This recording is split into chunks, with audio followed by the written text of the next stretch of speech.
দেখা যাচ্ছে কিছু।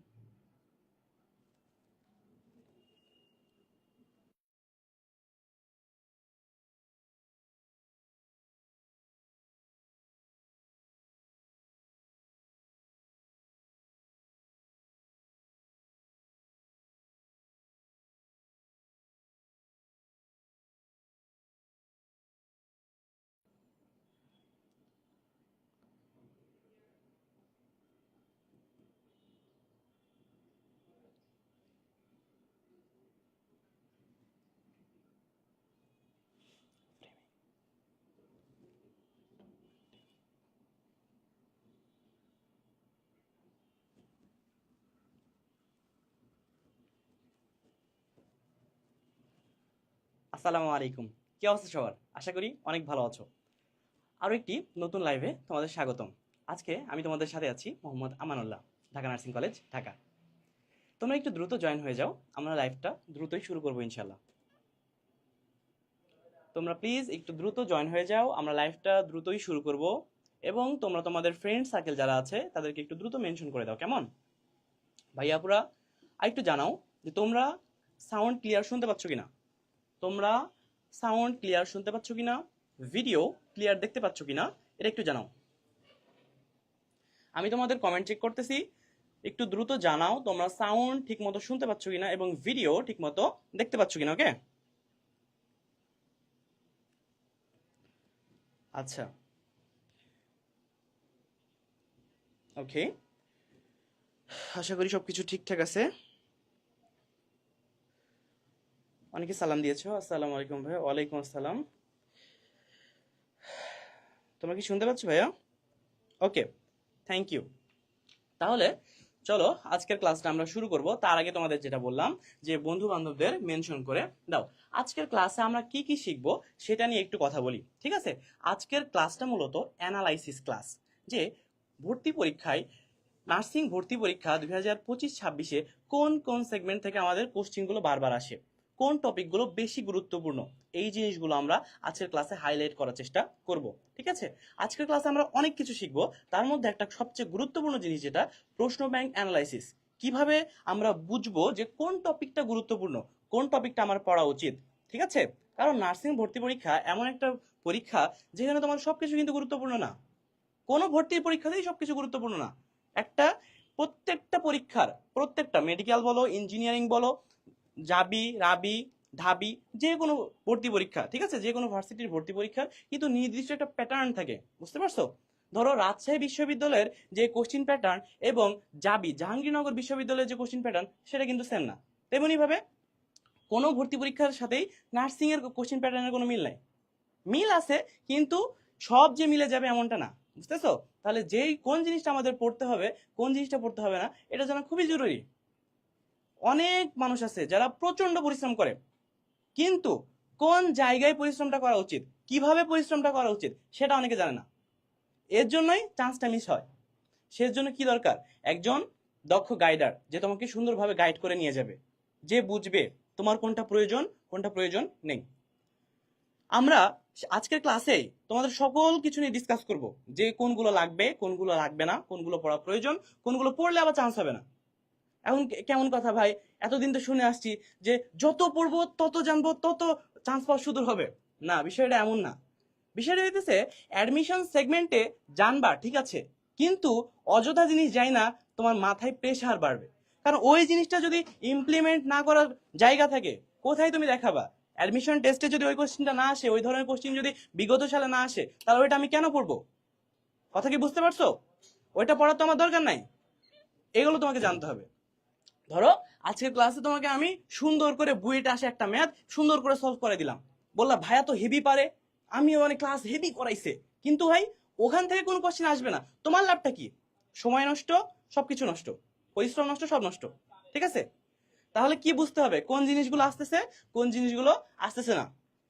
আচ্ছা, তোমরা অনেকেই এখন পর্যন্ত বন্ধু বান্ধবদের মেনশন করতেছো না, ভাইয়া একটু দ্রুত করে দাও, কারণ আমরা ক্লাসটা শুরু করব, খুব দ্রুতই ক্লাসটা শুরু করব, মেন টপিকে চলে যাবো ইনশাল্লাহ। হ্যাঁ, এখানে দেখো একটা টপিক নিয়ে কথা বলি, এই টপিকে আমি পরে আসতেছি। তোমরা এতদিন ছিলা কোন লেভেলে? এইচএসসি পাশ করে গেছো না? এখন তোমাদের লেভেল কিন্তু আপ হয়েছে আগের চেয়ে, বুঝতে পারছো? অলরেডি কিন্তু কলেজ পাস, এখন কোথায় যাবা? ইউনিভার্সিটি। কেমন? তুমি নার্সিং ইনস্টিটিউটে হইতে পারো, তাতে কি? ইউনিভার্সিটি লেভেলে। তোমাকে এই জিনিসটা বুঝতে হবে। এখনো যদি স্কুল জীবনের মতো ওই হিংসামি স্বভাবটা ধরে রাখো, তাহলে কিন্তু জীবনে সমস্যা আছে ভাই। সবাই একসাথে ক্লাস করব, ঠিক আছে? বন্ধু বান্ধব যারা আছে সবাইকে মেনশন করে দাও, সবাই একসাথে ক্লাস করবো ইনশাল্লাহ। এবং তোমরা যারা যারা মেনশন করতেছো তারা কি কিছু পাবা না? অবশ্যই পাবা। এই নোট যেগুলো আছে সেগুলো সবগুলো তোমাদের দিয়ে দেওয়া হবে ইনশাল্লাহ, ঠিক আছে? শুধু নোট না, আরো আনুষঙ্গিক যে মেটেরিয়ালস গুলো আছে সেগুলো সব পাবে ইনশাল্লাহ। একটু দ্রুত। ভাইয়া কেমন আছেন? ভাইয়া আলহামদুলিল্লাহ ভালো আছি, তোমরা আশা করি অনেক ভালো আছো। ওকে, একটু দ্রুত মেনশন করে দাও ভাইয়া। আচ্ছা, তুমি আমাকে একটা কথা বলো তো, হিংসার টপিকে যেহেতু আসলাম, আসো একটা কথা নিয়ে, একটা জিনিস নিয়ে আলোচনা করি। মনে করো এটা একটা রেখা, এটা আরেকটা রেখা, মনে করো দুইটাই সেম। এটা হইতেছে তুমি, এটা হইতেছে তোমার মনে করো ব্যাচমেট,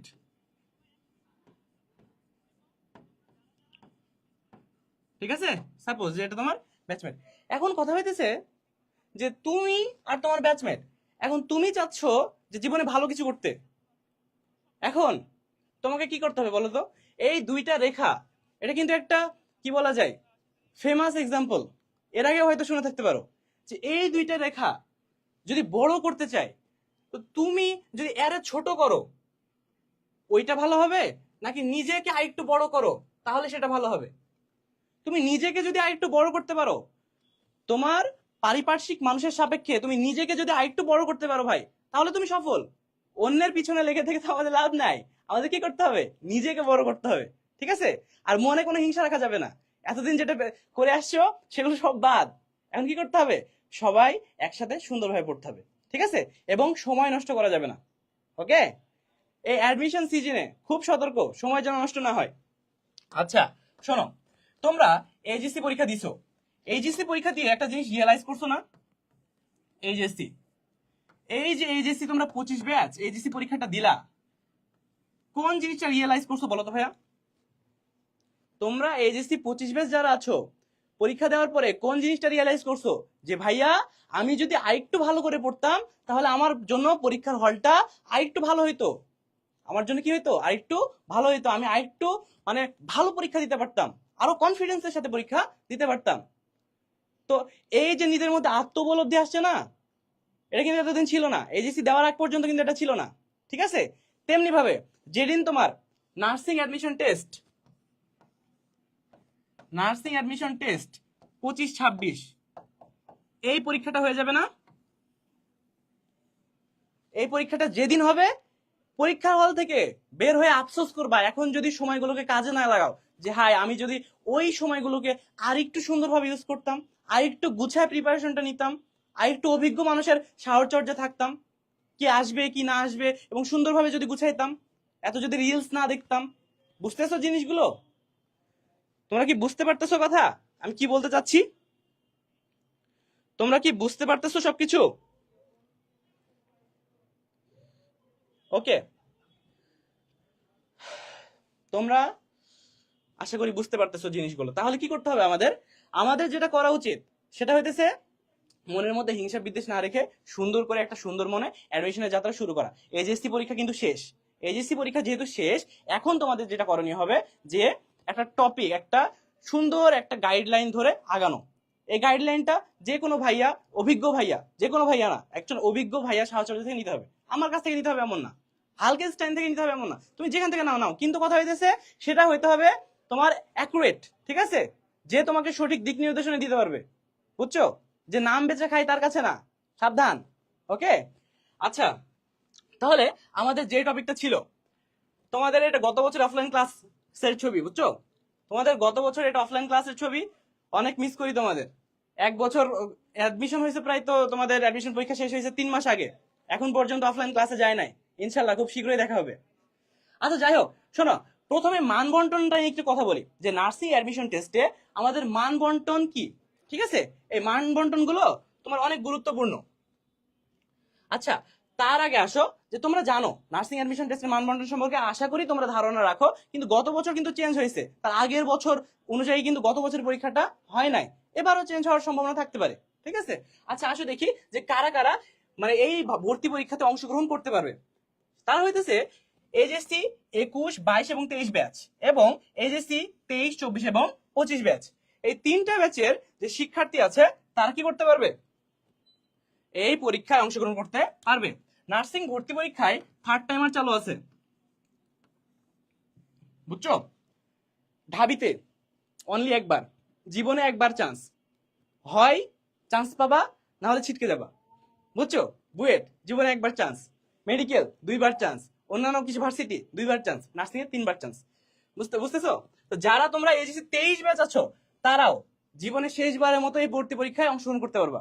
তো জীবনে যদি আশা থাকে যে না স্বাস্থ্য রিলেটেড আমি পড়াশোনা করব, আমি চাই মানব সেবায় নিজেকে নিয়োজিত করতে, বা অদূর ভবিষ্যতে আমি চাই একজন আদর্শ নার্স হইতে বা মানুষের সেবা করতে, ঠিক আছে, তাহলে ভাই প্লিজ চলে আসো আমাদের এই কোর্সে এবং দেখো কিভাবে ভাইয়ার দিক নির্দেশনা দেয়, এবং তুমি নিজেকে সেভাবে প্রিপেয়ার করো যেন সরকারিতে একটা চান্স না মিস হয়। বুঝতেছো? সরকারিতে একটা সিট যেন না মিস হয়, এটা কিন্তু খুবই গুরুত্বপূর্ণ, এটা তোমার লাগবেই। তুমি যদি এটা মিস করো না তাহলে তুমি বুঝবা যে জীবনটা কত কঠিন হয়ে যাচ্ছে। বুঝতেছো? সো সাবধান। আসো মান বন্টনের কথা বলি। হ্যাঁ, রেজাল্ট পাওয়ার পরে এই আফসোসটা আরো বেশি লাগবে জান্নাত, হ্যাঁ আরো বেশি লাগবে আসলেই, বুঝতেছো? এবং আরেকটা মজার কথা কি, যে যতদিনের রেজাল্ট পাবা না এই সময়টা যদি নষ্ট করে ফেলো তখন আফসোসটা আরো বেশি লাগবে, কারণ তোমার এইচএসসি রেজাল্টই কিন্তু সবকিছু না। তুমি আচ্ছা আসো, যেহেতু এই কথা বললা তাহলে এই স্লাইডটাকে শেষ করি। দেখো তুমি যদি এসএসসি এবং এইচএসসি তে জিপিএ মাত্র 3 পাও, শুধুমাত্র 3, বেশি এর বেশি থাকা লাগবে, যদি এমন ভাবে পাও এবং দুইটা মিলে 7 পাও, তাহলে তুমি নার্সিং ভর্তি পরীক্ষায় কিন্তু অ্যাটেন্ড করতে পারতেছো। তাহলে আশা করি তোমরা যারা যারা লাইভ দেখতেছো প্রত্যেকের এই যোগ্যতাটা থাকবে। কিন্তু কোন যোগ্যতাটা মারা খাবা, আসো তোমারে বলি যে কোন যোগ্যতাটা তুমি হারাবা। যে এখন তুমি যখন পড়াশোনা করবা না 2-3 মাস একটা রেস্ট নিবা, মনে করো এসএসসি পরীক্ষা দিছো, তারপরে কি করছো 2 মান্থের একটা রেস্টে চলে গেছো, যে আমার রেজাল্ট দিক, যখন আমার রেজাল্ট দিবে দেন আমি কি করব, পড়াশোনা শুরু করব।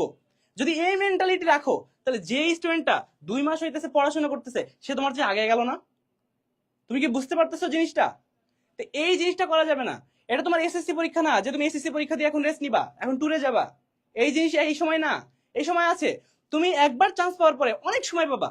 ভার্সিটিতে উঠলে তোমার হল ট্যুর, ব্যাচ ট্যুর, তারপরে তোমার হইতেছে কলেজ ট্যুর, অনেক ট্যুর পাবা। তোমার ব্যক্তিগত ট্যুর থাকবে আরো অনেক, বুঝতেছো? বন্ধু বান্ধবদের সার্কেল ট্যুর থাকবে, যখন তখন যাইতে পারবা। কিন্তু এই সার্কেলে যদি তুমি ঢুকতে না পারো, একটা যদি সিট এনশিওর করতে না পারো, তাহলে কি হবে চিন্তা করো।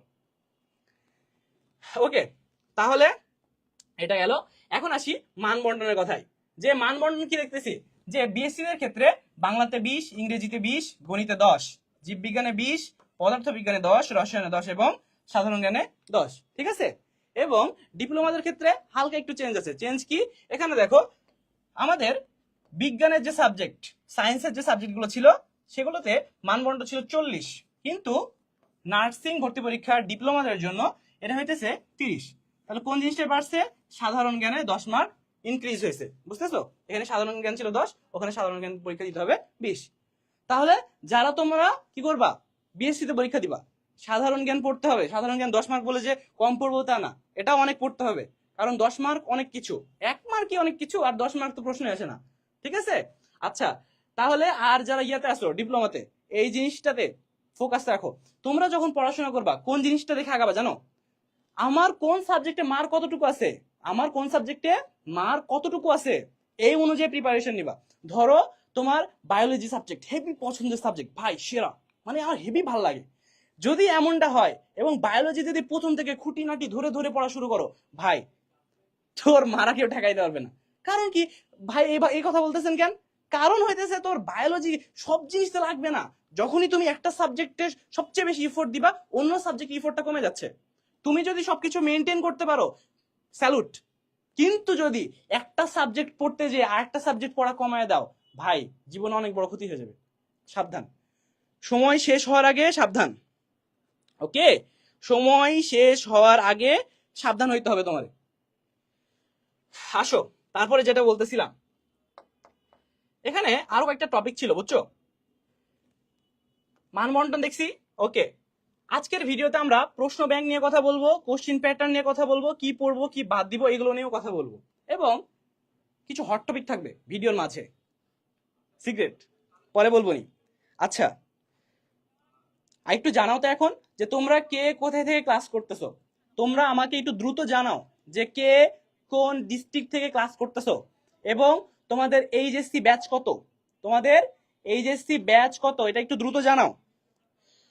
তোমরা একটু দ্রুত জানাও যে কে কোথা থেকে ক্লাস করতেছো এবং কার এইচএসসি ব্যাচ কত। ওকে, হ্যাঁ, চিন্তার কারণ নাই, আসলেই চিন্তার কারণ নাই, কিন্তু তোমাকে কি করতে হবে, পড়াশোনা করতে হবে। মানে এমনও না, শোনো, চিন্তা করবা, সবসময় চিন্তা করবা, কিন্তু দুশ্চিন্তা করবা না। দুশ্চিন্তা তোমার কিছু হইতেছে যে ইমপ্রুভ করতে পারবে না, আরো তোমাকে ডিক্রিজ করে দিবে, তোমার লেভেলটা আরো ডিক্রিজ করে দিবে। ধরো এখন ভাবতেছো যে এইচএসসি পরীক্ষা খারাপ হয়েছে, হাই হাই এখন আমার কি হবে। এখন ভাই তুই ভালো করে পড়, আর 5টা স্টুডেন্ট যা না পড়ছে তুই তা পড়বি, যতটুকু আর 5টা স্টুডেন্ট পরিশ্রম না করে তুই তার চেয়ে বেশি করবি, এটাই রিয়ালিটি। কিন্তু তুমি যদি এমন এখন করো যে এইচএসসি পরীক্ষা খারাপ হয়েছে, ভাই আমার কি চান্স হবে, আসলেই তো চান্স হবে না, তুই লিখে রাখ, আসলেই তো চান্স হবে না। কিন্তু তুই যদি এটা ভাবিস যে ভাই আমার এইচএসসি পরীক্ষা খারাপ হয়েছে, কি হয়েছে, আমি অ্যাডমিশনে দেখাই দিব যে আমি তার চেয়ে বেশি মার্ক তুলে দেখাই দিব যে আমি কে, আমি পারি, ঠিক আছে, এই মেন্টালিটি রাখো, এই মেন্টালিটি তোমাকে পোষণ করতে হবে। কারণ কি, অ্যাডমিশন একটা যুদ্ধ, এখানে হাজার হাজার মানুষ পরীক্ষা দিবে।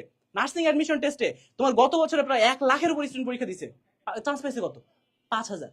তাইলে মেডিকেলে প্রায় 1 থেকে 1.5 লাখ মানুষ পরীক্ষা দেয়, চান্স পায় কত, 5,500।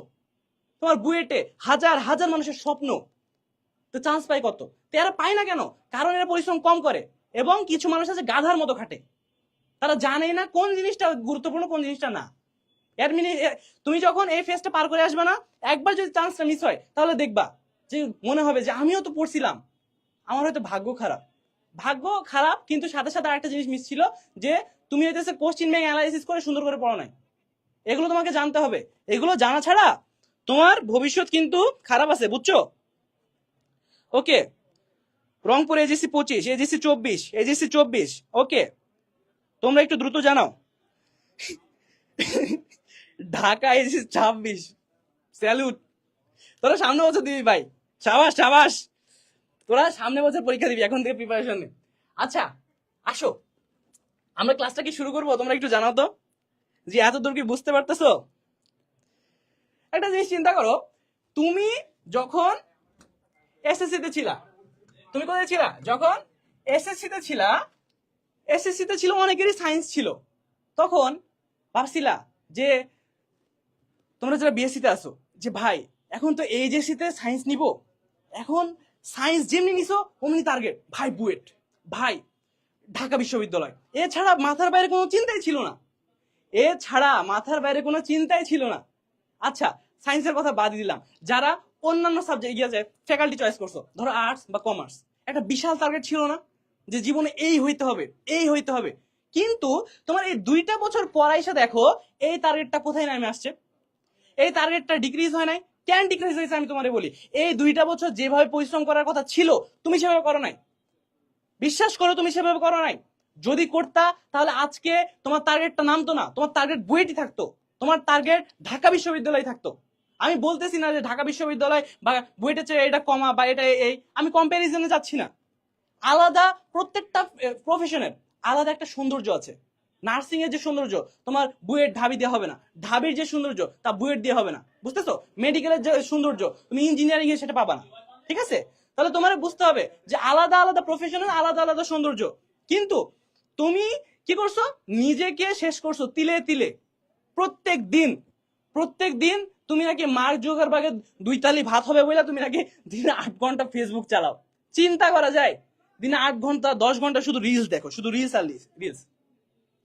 যখন তুমি রিলস দেখো তোমার মস্তিষ্ক ডোপামিন পাইতেছে, তুমি আনন্দ পাইতেছো, এবং এই রিলস কি করতেছে, তোমার ধৈর্য ক্ষমতা কমায় দিচ্ছে। তুমি পড়ার টেবিলে বসতে পারো না, একটা নোটিফিকেশনের শব্দ আসলে তোমার মাথা ওলায় যায় যে কখন মোবাইলটা হাতে নিব, কখন দেখি কে মেসেজ দিয়েছে, ঠিক আছে। অ্যাডমিশন সিজনেও যদি এটা থাকে, তোরে বলে রাখি, অ্যাডমিশন সিজনেও যদি এটা রাখে তোর ভবিষ্যৎ খারাপ।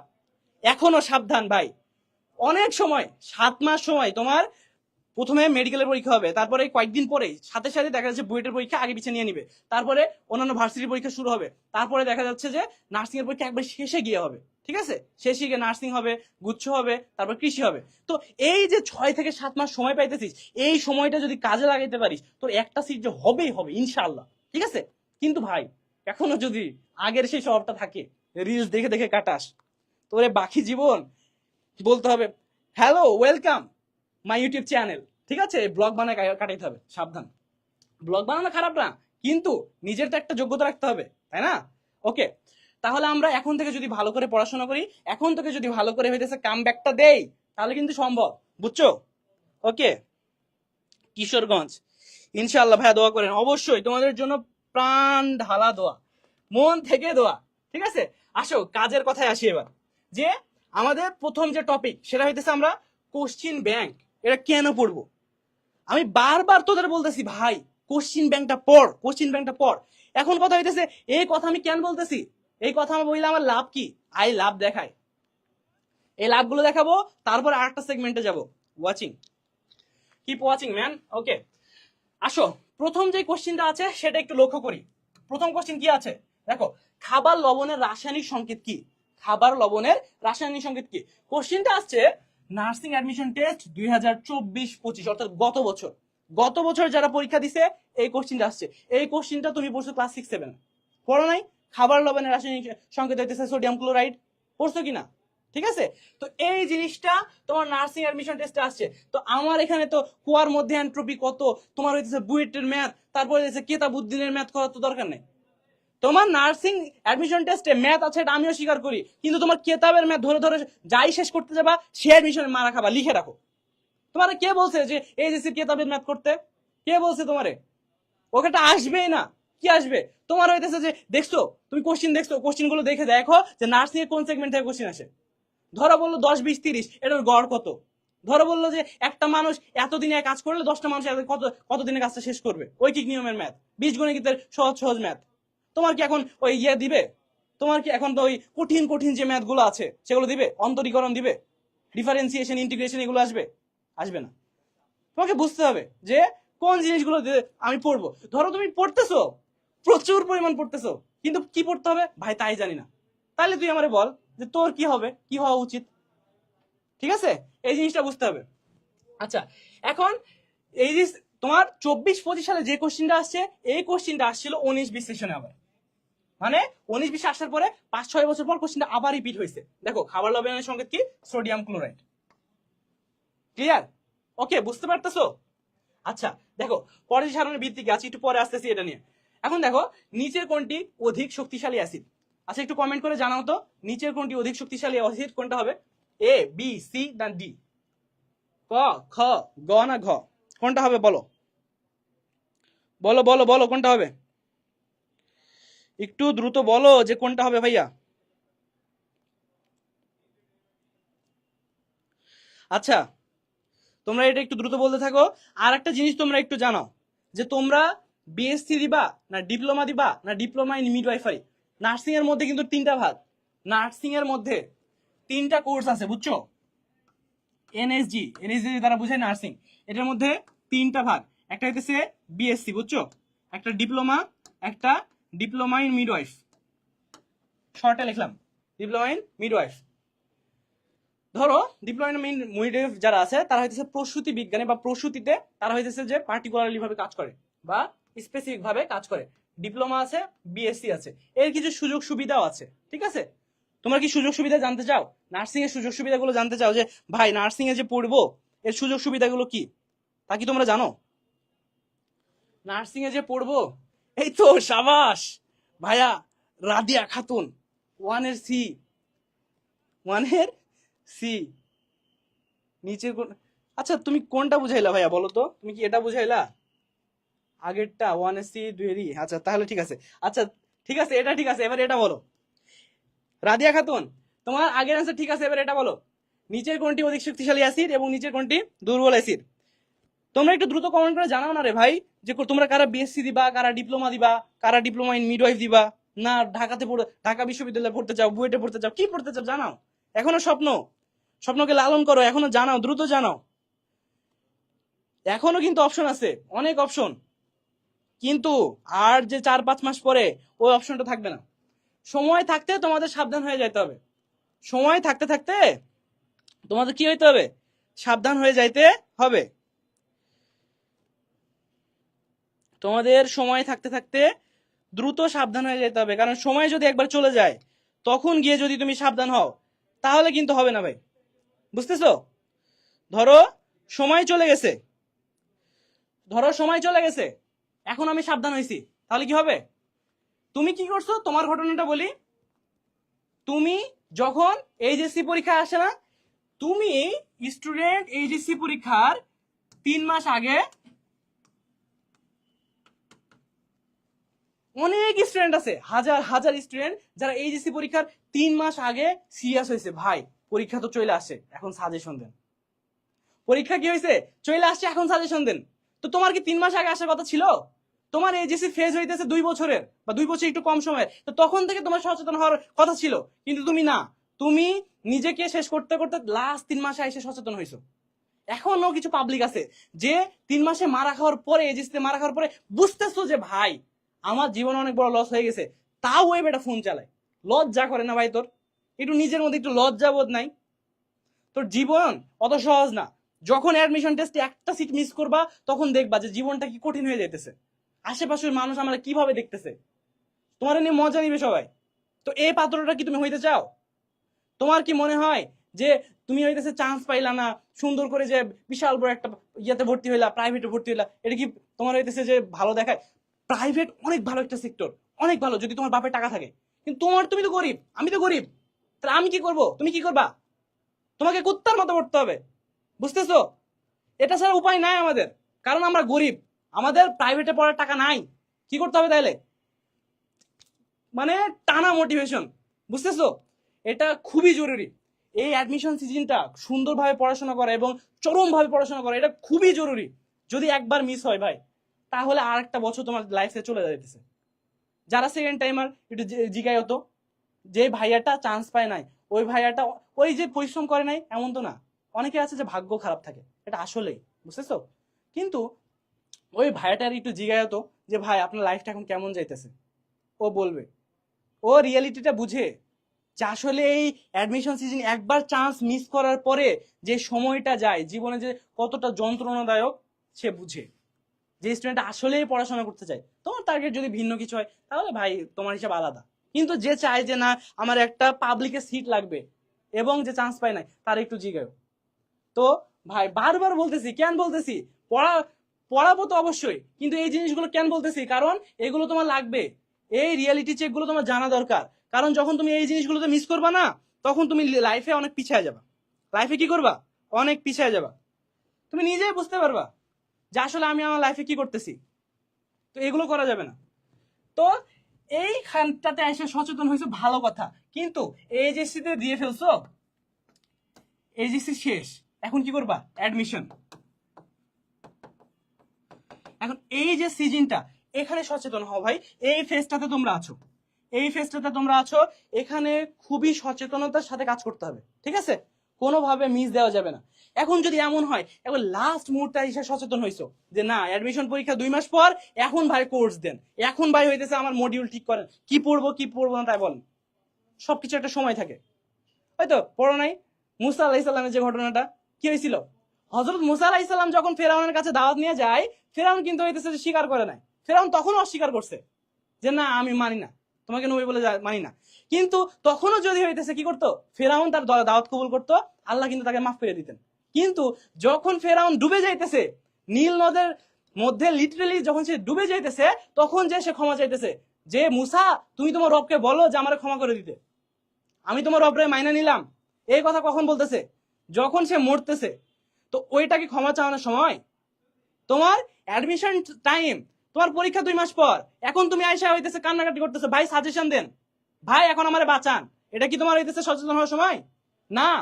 কখন সময়? এখন, এখনো সময়। তুমি এখনো যদি ব্যাক করো, এখনো যদি নিজেকে সুন্দরভাবে গুছাও, মোবাইলের যে অ্যাডিকশন সেখান থেকে যদি ব্যাক করতে পারো এখনো সম্ভব, অ্যাডমিশনে কুপায়ে পড়বা, কুপায়ে এক চান্স পাবা। বুঝতেছো?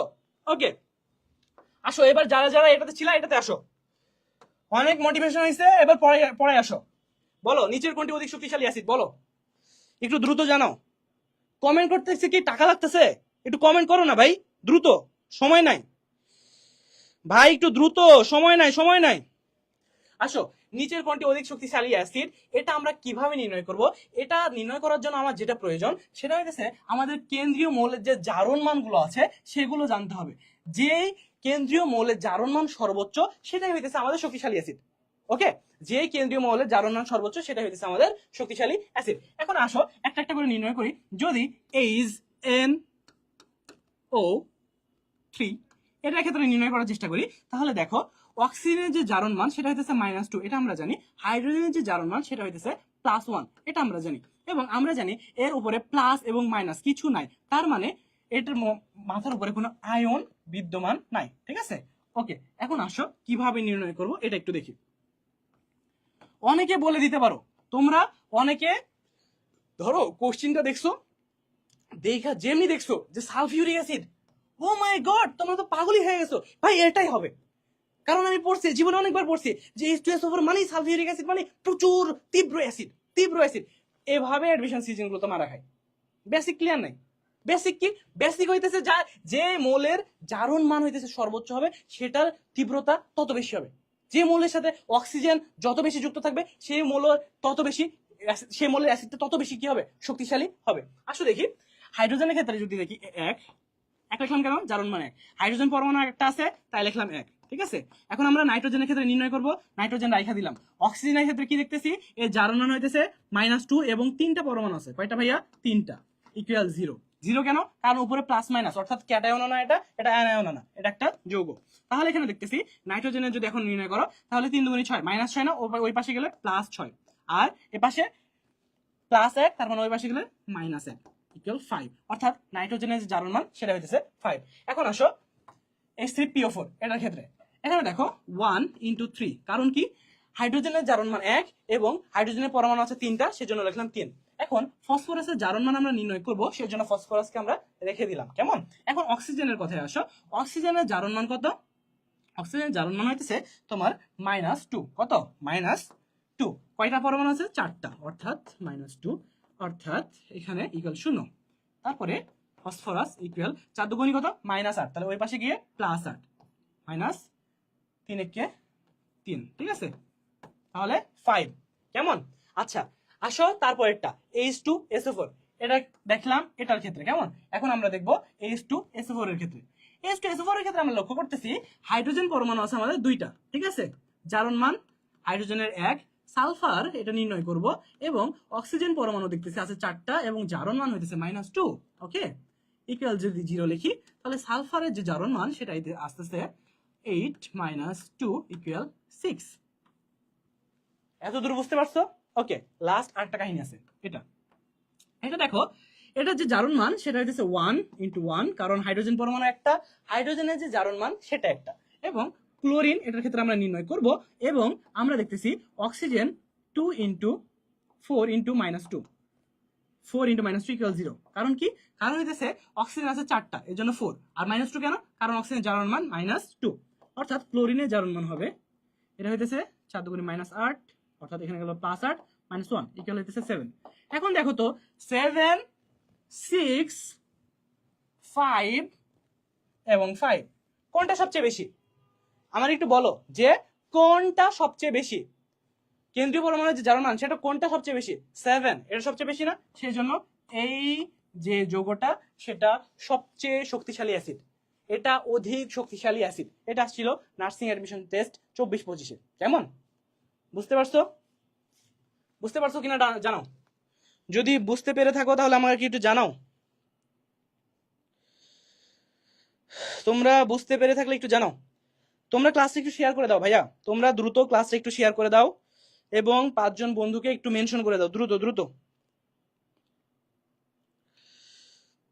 প্লিজ, একটু দ্রুত করো, সময় নাই, কারণ আমাদের অনেক টপিক বাকি। বুঝতেছো? তোমরা একটু দ্রুত শেয়ার করে দাও। আমরা শুরু করবো আবার। ওকে, আসো, নিচের কোনটি দুর্বল অ্যাসিড? এতক্ষণ পড়লাম শক্তিশালী অ্যাসিড, এখন পড়বো দুর্বল অ্যাসিড। দুর্বল অ্যাসিডের ক্ষেত্রে CH3COOH, এটা কেন হবে? কেন কারণ হইতেছে দুর্বল অ্যাসিড তখনই হবে, আচ্ছা সবল অ্যাসিড কি দুর্বল অ্যাসিড কি এটা একটু বলি।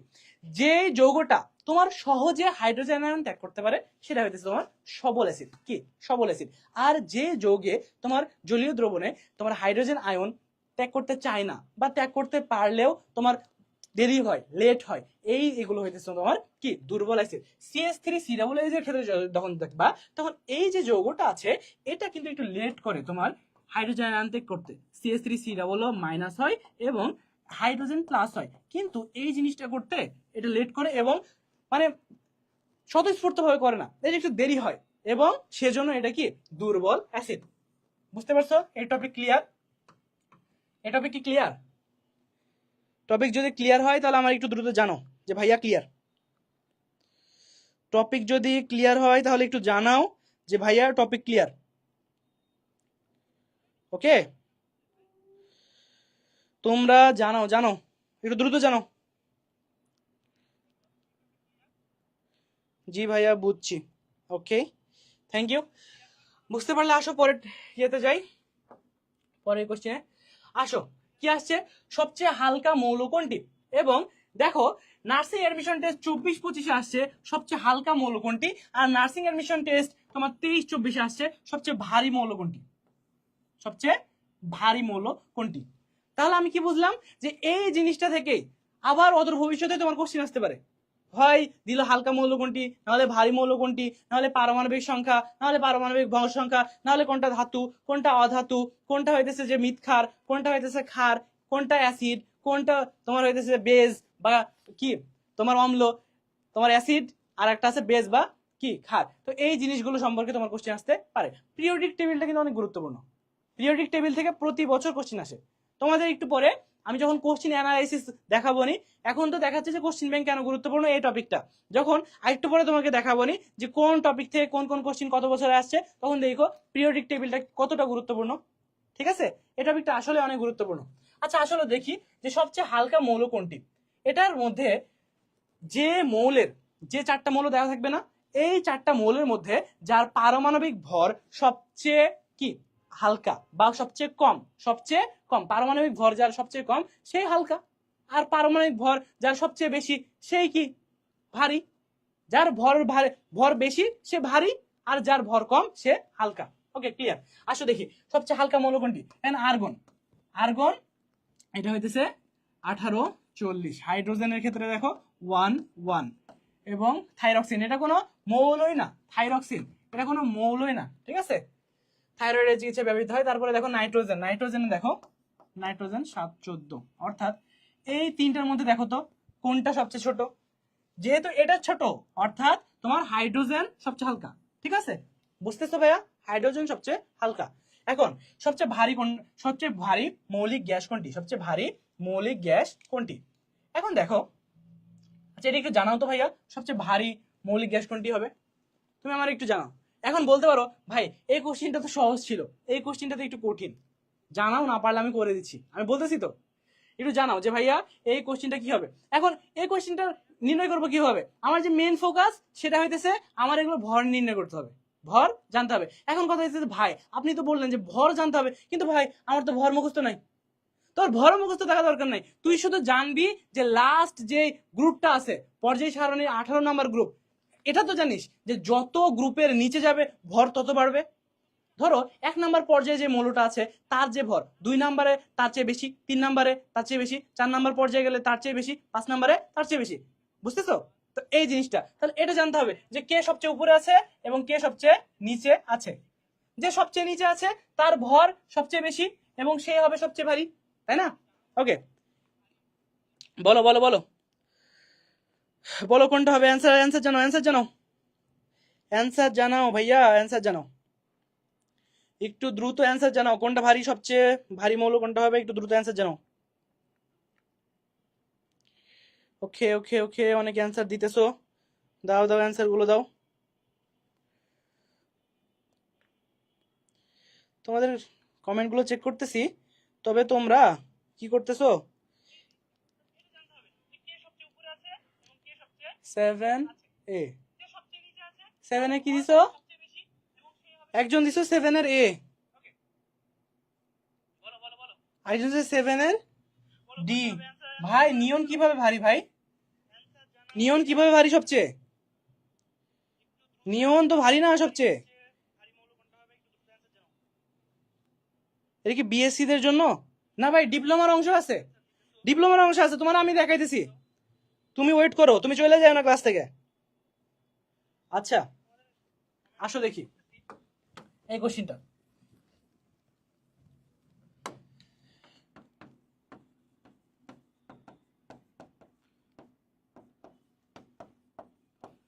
শোনো, এই যে ভারী না হালকা সেটাকে বুঝলাম যে যত পর্যায় সারণীর নিচে যাবে সেই মৌলটা তত ভারী হবে, তাই না?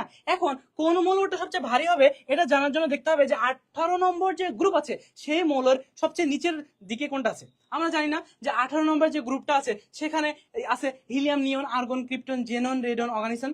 হিলিয়াম, নিয়ন, তারপরে আছে কি আর্গন, তারপরে ক্রিপ্টন, তারপরে জেনন, তারপরে রেডন, তারপরে অর্গানিজম। অর্থাৎ সবচেয়ে নিচে যে মৌলটা পাবো সেটাই।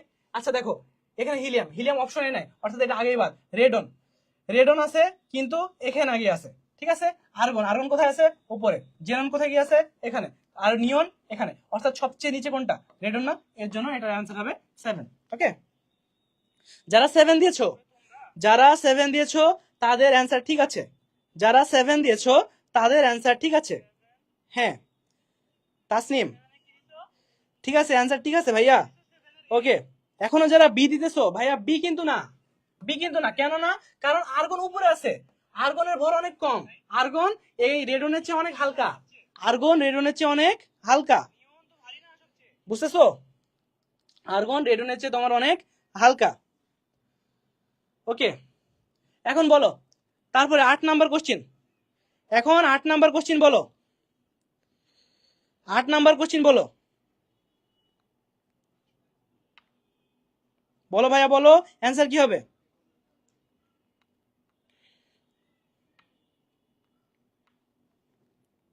বলতেছো? একটু দ্রুত জানাও, একটু দ্রুত জানাও, 8 নাম্বার কোশ্চিন কি হবে?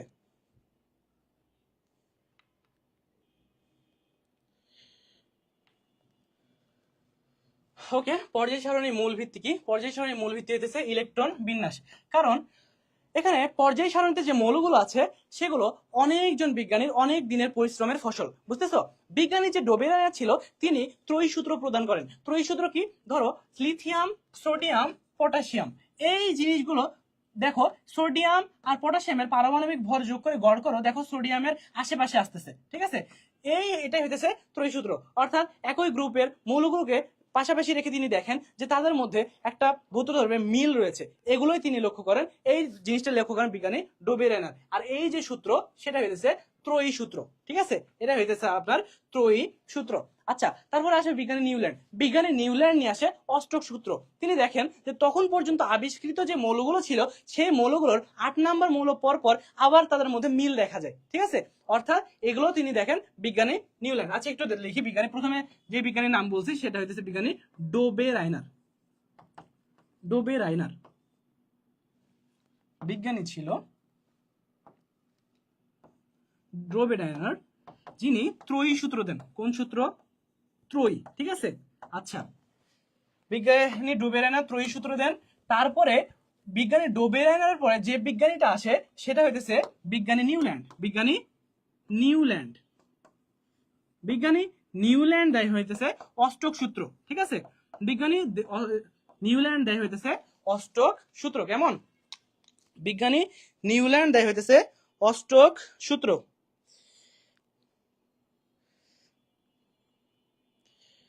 ওকে, তারপরে আই বিজ্ঞানী ডোবেরাইনার দেয় হইতেছে ত্রয়ী সূত্র এবং নিউল্যান্ড দেয় অষ্টক সূত্র। তারপরে আসে কি? মেন্ডেলিফ। মেন্ডেলিফ কি করে? তোমার দিমিত্রি যে মেন্ডেলিফ, ওই বিজ্ঞানীটাই পর্যায় সারণীতে তখন পর্যন্ত 63টা যে মৌল আবিষ্কৃত হয়েছে এই 63টা মৌল নিয়ে পর্যায় সারণী করে। পর্যায় সারণীতে বিভিন্ন ব্লকে এই মৌলগুলোকে সাজান, ঠিক আছে? তারও কিছু হইতেছে সীমাবদ্ধতা ছিল। তারপরে সবচেয়ে শেষে আসে বিজ্ঞানী বোর, এবং বিজ্ঞানী বোর আধুনিক পর্যায় সারণীর জনক। তিনি পর্যায় সারণীতে ইলেকট্রন বিন্যাসের ভিত্তিতে মৌলগুলোকে সাজান। অর্থাৎ পর্যায় সারণীর ভিত্তি হইতেছে ইলেকট্রন বিন্যাস। ক্লিয়ার? ক্লিয়ার? তোমরা ক্লিয়ার হইলে একটু দ্রুত জানো। তোমরা যদি ক্লিয়ার হও তাহলে ভাইয়া একটু দ্রুত জানাও।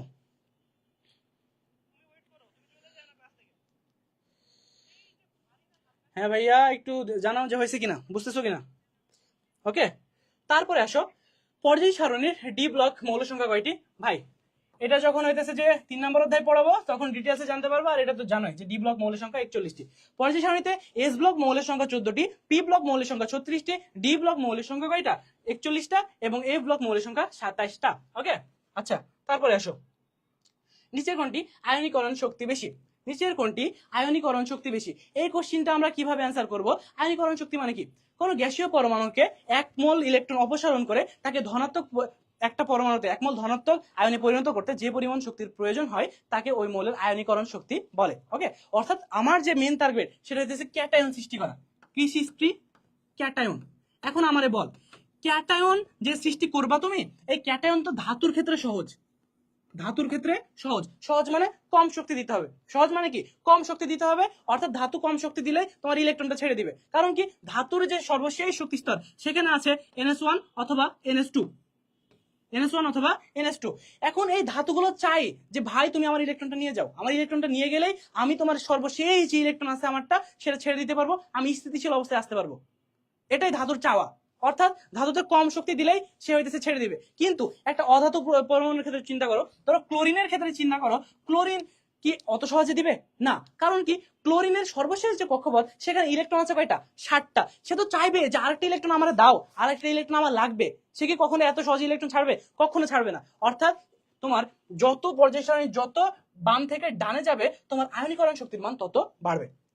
এখন দেখো কার্বন, তারপর আসলো নাইট্রোজেন, তারপর অক্সিজেন, আর ফসফরাস আছে তোমার নিচের সারিতে। ওকে, মানে এটা এক পর্যায়, তার নিচের পর্যায়ে আছে ফসফরাস। এখন দেখো এখানে একটা জিনিস, সেটা হইতেছে যে আমি তোমারে বললাম যত তোমার ডানে যাবে তত জিনিসটা বাড়বে, কথা ঠিক আছে।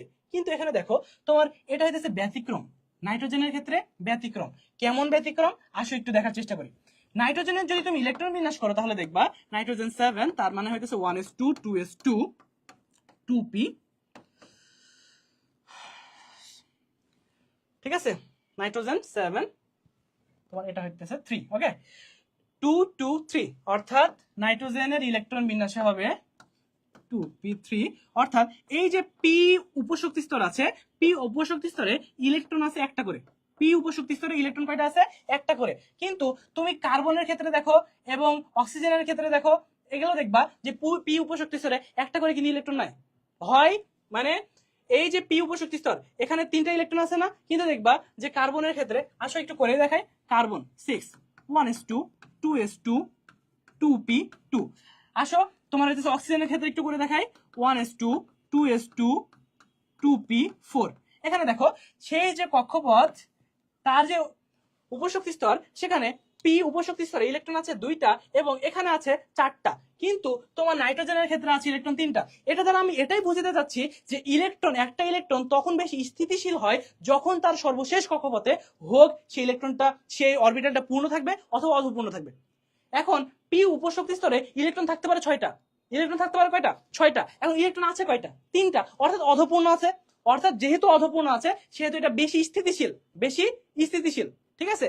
আর যখন বেশি স্থিতিশীল থাকবে তখন সেখান থেকে টেনে নিতে আমার বেশি শক্তি দিতে হবে।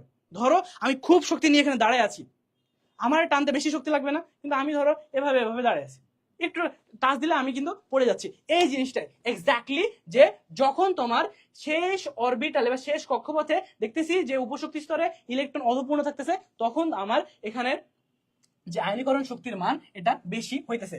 আর কেন ফসফরাস হবে না, কারণ এটা পরের সারিতে চলে গেছে, ওটার আয়নীকরণ শক্তির মান এমনিতেই কম। বুঝতেছো? ওকে, ক্লিয়ার? তোমরা কি ক্লিয়ার হইছো? এখন আসো পর্যায় সারণী যেগুলো নিয়ে তোমাদের কথা বলতেছি। জি ভাইয়া ক্লিয়ার। ওকে ওকে ওকে ওকে, ডিপ্লোমা সবার জন্য, ডিপ্লোমাদের জন্য ক্লাস আছে এই লেকচারে, এই লেকচারে কিন্তু ক্লাস আছে ভাইয়া, এই লেকচারে কিন্তু ক্লাস আছে। ওকে, আচ্ছা হইছে। নাইট্রোজেন অনেকেই অ্যান্সার দিছো, নাইট্রোজেন অনেকেই অ্যান্সার দিয়েছো, নাইট্রোজেন তোমাদের অ্যান্সার সঠিক হয়েছে। এখন দেখো এখানে যে মৌলগুলো আছে সেটা হইতেছে তোমার 1 থেকে 100 পর্যন্ত যে মৌলগুলো আছে সেগুলো নিয়ে আধুনিক পর্যায় সারণী। আধুনিক পর্যায় সারণীর জনক কে ভাইয়া? বলো তো আধুনিক পর্যায় সারণীর জনককে? তোমরা একটু কমেন্টে জানো। তোমরা আজকে কেন জানি খুবই কম কমেন্ট করতেছো, কারণ কি বলো তো ভাইয়া? তুমি খুবই কম কমেন্ট করতেছো আজকে, তোমরা একটু বেশি বেশি কমেন্ট করো, যে কথা শোনা যাচ্ছে কিনা, কোশ্চিন বুঝতে পারতেছো কিনা। ওকে, আমি কমেন্ট চেক করতেছি ভাইয়া। আচ্ছা, তাহলে যেটা দেখতেছিলাম পিরিয়ডিক টেবিল, প্রশ্ন কি ছিল? আধুনিক পর্যায় সারণীর জনককে, আধুনিক পর্যায় সারণীর জনককে, এটা হইতেছে কোশ্চিন। এখন বলো যে আধুনিক পর্যায় সারণীর জনক আসলে কে? ওকে, আধুনিক পর্যায় সারণীর জনক হইতেছে কে? বিজ্ঞানী বোর। ঠিক আছে, কারণ কি তিনি এখন পর্যন্ত যে মৌলগুলো আবিষ্কার হয়েছে তিনি সেগুলোকে ইলেকট্রন বিন্যাসের মাধ্যমে পর্যায় সারণীতে স্থান দেন। এখন পর্যন্ত কোন কোন মৌলগুলো আছে ভাইয়া? 118টি মৌল আছে, বুঝতে পারছো? ওকে, তারপরে আসো, এটা হইতেছে তোমার পর্যায় সারণী। ওকে, তাহলে এই জিনিসগুলো স্বপ্নচারী এতক্ষণ পর্যন্ত পর তুমি, তোমার অনেক আগে আসার দরকার ছিল স্বপ্নচারী। কমেন্টই পড়তেছি তো ভাইয়া। আচ্ছা, রাদিয়া খাতুন, দেখো মেন্ডেলিভ বললা ভাইয়া, এখানে দুইটা কোশ্চেন। একটা আছে পর্যায় সারণীর জনককে, যখন বলবে পর্যায় সারণীর জনককে তখন আসবে মেন্ডেলিভ। কি বললাম? যখন বলবে পর্যায় সারণীর জনককে তখন হবে মেন্ডেলিভ, যখন বলবে আধুনিক পর্যায় সারণীর জনককে তখন হবে বোর। কারণ কি? পর্যায় সারণীর জনক মেন্ডেলিভ, কারণ তখন 63টা মৌল ছিল, তখন সেগুলোকে তিনি কি করে? বিন্যস্ত করে। কিন্তু পরে তার কিছু সীমাবদ্ধতা ছিল, সেগুলোকে কাটিয়ে বিজ্ঞানী বোর ইলেকট্রন বিন্যাসের ভিত্তিতে পর্যায় সারণীতে মৌলগুলো সাজান। অর্থাৎ কি হবে? তোমাদের আধুনিক যে পর্যায় সারণীর জনক সেটা হবে বিজ্ঞানী বোর। আর্টসে ছিলাম ভাইয়া, ওইগুলো কিছুই জানি না, সমস্যা নাই, শূন্য চিটকুট। এটা দিছো মেন্ডেলিভ, ভাইয়া মেন্ডেলিভ হবে না, আমি জিজ্ঞেস করছি আধুনিক পর্যায় সারণীর জনককে, এটা হবে তোমার কি? বিজ্ঞানী বোর। হ্যাঁ, এই তো সম্পাদ দাস, রাইট। নাহিদ, ঠিক আছে। আচ্ছা, তুমি জানো না, সমস্যা নাই, এগুলো তোমার আস্তে আস্তে শিখবা, এখনো 7 মাস সময় আছে। তুমি যদি তানিয়া আহমেদ, তুমি যদি ভাইয়া এখন থেকে একটু সুন্দরভাবে ক্লাসগুলো করো, সুন্দরভাবে কোশ্চিন প্যাটার্নটা বুঝো, এখনো সম্ভব, বুঝতেছো? সমস্যা নেই। তুমি কমার্সে ছিলা কি আর্টসে ছিলা কি কোথায় ছিলা এটা ডিপেন্ড করে না, কিন্তু এখন থেকে সিরিয়াস হইতে হবে। হ্যাঁ, ওকে, তাহলে দেখো আমাদের যে মৌলগুলো এখানে দেওয়া আছে, কি কি মৌল দেওয়া আছে? Hydrogen, helium, lithium, beryllium, boron, যে মৌলগুলো দেওয়া আছে, ঠিক আছে, 118টা যে মৌল দেওয়া আছে, সেগুলো নিয়ে আমাদের যে পর্যায় সারণী গঠিত, তার যে জনক সেটাকে বিজ্ঞানী বোর। বিজ্ঞানী কে? বোর। আধুনিক পর্যায় সারণীর যে জনক সেটা হইতেছে বিজ্ঞানী বোর। তারপরে আসো, নবায়নযোগ্য শক্তির উৎস কোনটি? দেখো, নবায়নযোগ্য শক্তির উৎস মানে যে শক্তিটা একবার ব্যবহার করার পরে আবার ব্যবহার করা যায়, আবার ব্যবহার করা যায়, সেটা হইতেছে তোমার নবায়নযোগ্য। সেটাই কি? নবায়নযোগ্য শক্তির উৎস। কেমন? সেটাই তোমাদের নবায়নযোগ্য শক্তির উৎস। তাহলে এটা কোনটি হবে? দেখো, কয়লা একবার যদি ব্যবহার করে ফেলো, ওটা কি আবার ব্যবহার করা যায়? না। তেল যায় না। অক্সিজেন, এটা গ্যাস, এটা যায় না। তাহলে কোনটি? জলবিদ্যুৎ, এটা ব্যবহার করা যায়। অর্থাৎ নবায়নযোগ্য শক্তির উৎস হচ্ছে জলবিদ্যুৎ। এখন তোমরা বলো তো অনবায়নযোগ্য শক্তির উৎস কোনটি? একটু দ্রুত জানো, কমেন্ট করো দ্রুত ভাইয়া, এবার কমেন্ট করো, অনবায়নযোগ্য শক্তির উৎস কোনটি? অনবায়নযোগ্য শক্তির উৎস কোনটি? কোনটি হবে ভাইয়া, বলো। অনবায়নযোগ্য শক্তির উৎস হবে কোনটি ভাইয়া? জিওথার্মাল, এটা নবায়নযোগ্য। সৌরশক্তি নবায়নযোগ্য। জলবিদ্যুৎ নবায়নযোগ্য। তাহলে কোনটি? গ্যাস। কারণ কি? গ্যাসটাকে তুমি যদি একবার ব্যবহার করে ফেলো, তাহলে সেটা কিন্তু আবার ব্যবহার করা যাবে না। কিন্তু তুমি যদি জিওথার্মাল, সৌরশক্তি, সূর্য থেকে যে শক্তি আসতেছে, জলবিদ্যুৎ, জলকে তুমি হচ্ছে কাজে লাগে বিদ্যুৎ তৈরি করলা, তাহলে এই ধরনের শক্তিগুলোকে কিন্তু কি করা যাবে? বারবার ব্যবহার করা যাবে। ওকে, গ্লোবাল লবণের সংকেত কোনটি? জানো? এটা জানো? জানো তো গ্লোবাল লবণের সংকেত কোনটি? একটু দ্রুত জানাও, গ্লোবাল লবণের সংকেত কোনটি? আমি তোমাকে যেটা বুঝাতে যাচ্ছি যে অ্যাডমিশন টেস্টে কোন ধরনের কোশ্চেন গুলো রিপিট হইতেছে। ভাই দেখ, তোরে এতক্ষণ ধরে আমি এই জিনিসটাই বুঝাইতেছি যে অ্যাডমিশন টেস্টে 24-25-এ আসছে নবায়নযোগ্য, তো 23-24-এ আসছে অনবায়নযোগ্য। তার আগে দেখ, তার আগে তোরে আমি বুঝাইতে চাইলাম যে আয়নীকরণ শক্তির হিসাব যদি দেখিস, এটা 18-19-এ আসছে। আবার এই কোশ্চেনটা আবার আসছিল, পর্যায় সারণী সম্পর্কে কোশ্চেন আসছে, অর্থাৎ পর্যায় সারণী খুবই ইম্পর্টেন্ট টপিক। তারপরে আমি তোরে বুঝাইতে চাইলাম এখানে আসছে হালকা গ্যাস, নিচে আসছে ভারী গ্যাস। তারপরে তোরে আমি বুঝাইতে চাইছি, এখানে বুঝাইতে চাইছি এটা শক্তিশালী, এটা দুর্বল। অর্থাৎ এবার যে কোশ্চেনটা আসছে, পরের বার তার বিপরীত টপিক থেকে কোশ্চেন আসতেছে, বা ওই টপিকটাই রিপিট হইতে পারে, সম্ভাবনা আছে। বুঝতেছো? এই জিনিসটাই এতক্ষণ ধরে বুঝাচ্ছি, আর এই কোশ্চেন গুলো আসলেই গুরুত্বপূর্ণ, এগুলো তোমাকে জানতেই হবে। আসো এবার একটু দ্রুত যাই। গ্লোবাল লবণের সংকেত কি? এটা হবে সোডিয়াম সালফেট 10 অণু পানি।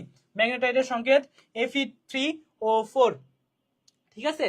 ওকে, এগুলো সংকেত, এগুলো হইতেছে যে তোমার বুঝানোর কিছু নাই যে এটা তুতির সংকেত, কপার সালফেট 5 অণু পানি হবে, এবার বুঝানোর কিছু নাই ভাই, এটা মুখস্থ জিনিস। এগুলো একটা ছক আছে, যখন এই অধ্যায়ের ক্লাস হবে তখন সেগুলো দিয়ে দেওয়া হবে, তখন সেগুলো তোমরা মুখস্থ করে নিবা, একবারই টানা মুখস্থ করতে হবে। হ্যাঁ, এই যে কস্টিক সোডা, এটা সোডিয়াম হাইড্রক্সাইড। কস্টিক সোডার সঙ্গে কি? Sodium hydroxide. তামার সাথে কোন ধাতুর মিশ্রণে ব্রোঞ্জ তৈরি হয়? আচ্ছা, তামার সাথে কোন ধাতুর মিশ্রণে ব্রোঞ্জ তৈরি হয় ভাইয়া বলো তো? এটা কি হবে? জিঙ্ক হবে, টিন হবে, লোহা হবে, না সীসা হবে? অবশ্যই টিন হবে। তামার সাথে টিনের সংমিশ্রণে কি তৈরি হয়? ব্রোঞ্জ তৈরি হয়। এখন তোমরা 18 নম্বর কোশ্চেনটা বলো। 18 নম্বর কোশ্চেনটা খুবই গুরুত্বপূর্ণ। পরম শূন্য তাপমাত্রা কত? একটু দ্রুত জানো, একটু বলো যে পরম শূন্য তাপমাত্রা কত? ভাইয়া একটু একটু দ্রুত জানাও, পরম শূন্য তাপমাত্রা কত? এটা অ্যান্সার কি হবে? তোমরা একটু দ্রুত জানাও, দেরি করো না, দেরি করলে লেট হয়ে যাবে। হ্যাঁ, সম্পাদ দাস 13 নাম্বার, টিন হবে, রাইট। জি ভাইয়া, বুঝতে পারছি, ওকে। হ্যাঁ, 14 এ। M S Yasmin, M S T Sathi Angel. ভাইয়া বি বলছো, ভাইয়া বি তো না ভাইয়া, এটা তো না। তোমার হবে 18, 18 রে, 18 ঠিক আছে। সম্পাদ দাস, ভাইয়া এটা তো হবে না। আমিনা বেগম, যাই বলতেছো -273 ডিগ্রি ফারেনহাইট, এটা হবে না ভাইয়া। কারণ দেখো, একটা স্কেল আছে, ধরো Kelvin scale, Fahrenheit scale, Celsius scale. এখানে ধরো এই যে তোমার কেলভিন স্কেল আছে, এটা 273.16, এটা 32, এটা 0। এগুলো কি? পানির গলনাঙ্ক। অর্থাৎ একটা পদার্থ পানি যখন তোমার 0 ডিগ্রি সেলসিয়াসে আসবে, বা 32 ডিগ্রি ফারেনহাইট আসবে, বা 273.16 কেলভিনে আসবে, তখন সেটা আস্তে আস্তে বরফে পরিণত হবে। কিসে পরিণত হবে? তাপ হারাবে এবং বরফে পরিণত হবে। আবার যখন দেখা যাবে যে সেটা তাপমাত্রা বেড়ে যখন 373 হইতেছে, এখানে ধরো 100 হইলো, অর্থাৎ তাপমাত্রা যখন বাড়তে থাকলো, এই পর্যায়ে গিয়ে দেখা যাবে সেটা কি হইতেছে? স্ফুটনাঙ্কে পৌঁছাবে, এবং তখন সেটা ফুটতে থাকবে এবং বাষ্পে পরিণত হবে। তো এক ক্ষেত্রে দেখা যায় যখন আমরা দেখি যে 273 কি ডিগ্রি সেলসিয়াস হয়, তখন আমরা, বা 0 কেলভিন হয়। ওকে, ওকে না, এটা এটা হইতেছে 0 কেলভিন। ওকে, কে দ্বারা বোঝায়? কেলভিন। তো যখন এই জিনিসটা হয়, তখন এই 0 কেলভিন যে তাপমাত্রা, সেখানে পরম শূন্য তাপমাত্রা। অর্থাৎ এখানে অণুর গতিগুলো সবচেয়ে কম থাকে, এখানে অণুর গতিগুলো সবচেয়ে কম থাকে। ক হবে? হ্যাঁ, নুসরাত জাহান সাদিয়া 4 হবে না ভাইয়া, 4 হবে না ভাইয়া, 4 হবে না, 0 ডিগ্রি সেলসিয়াস হবে না ভাইয়া, হবে -273 ডিগ্রি সেলসিয়াস। যদি আমি বলতাম পানির যে তাপমাত্রায় পানি কি হবে? বরফে পরিণত হবে, সেই তাপমাত্রাটা কত? সেটা হইতেছে 0 ডিগ্রি সেলসিয়াস। কথা ঠিক আছে? আচ্ছা, লামিয়া আক্তার বলছো বি, ভাইয়া বি হবে না। হ্যাঁ, স্বপ্নচারী এতক্ষণ আসছো, টিন। হ্যাঁ ভাইয়া, টিন ঠিক আছে। কোনটি কোন তাপমাত্রায়? এটা বলছি, এটা বলে দিছি, -273 ডিগ্রি সেলসিয়াস। E=mc², এর জনক কে? আইনস্টাইন। E=mc² এর জনক কে ভাইয়া? আইনস্টাইন। ওকে, তারপর আসো এই কোশ্চেনটা দেখো। এই কোশ্চেনটা তোমার 14-15-তে আসছিল, তোমার নার্সিং অ্যাডমিশন টেস্ট 14-15 সালে এই কোশ্চেনটা আসছিল। এই কোশ্চেনটা কিন্তু আবার রিপিট হয়েছে কত বছর পর? 10 বছর পর। দেখো এই কোশ্চেনটা আবার আসছে, E=mc², 24-25-এ আসছে, যে এর জনক কে? আইনস্টাইন। ওকে, এখন বলো 22 নাম্বার কোশ্চেন, খুবই গুরুত্বপূর্ণ। আয়রনের অভাবে কি রোগ হয়? আয়রনের অভাবে কি রোগ হয়? পড়ন্ত বিকেল, এখন তো সন্ধ্যা, এখন তো সন্ধ্যা ভাইয়া, আসো আসো আসো আসো। তারপরে বলো,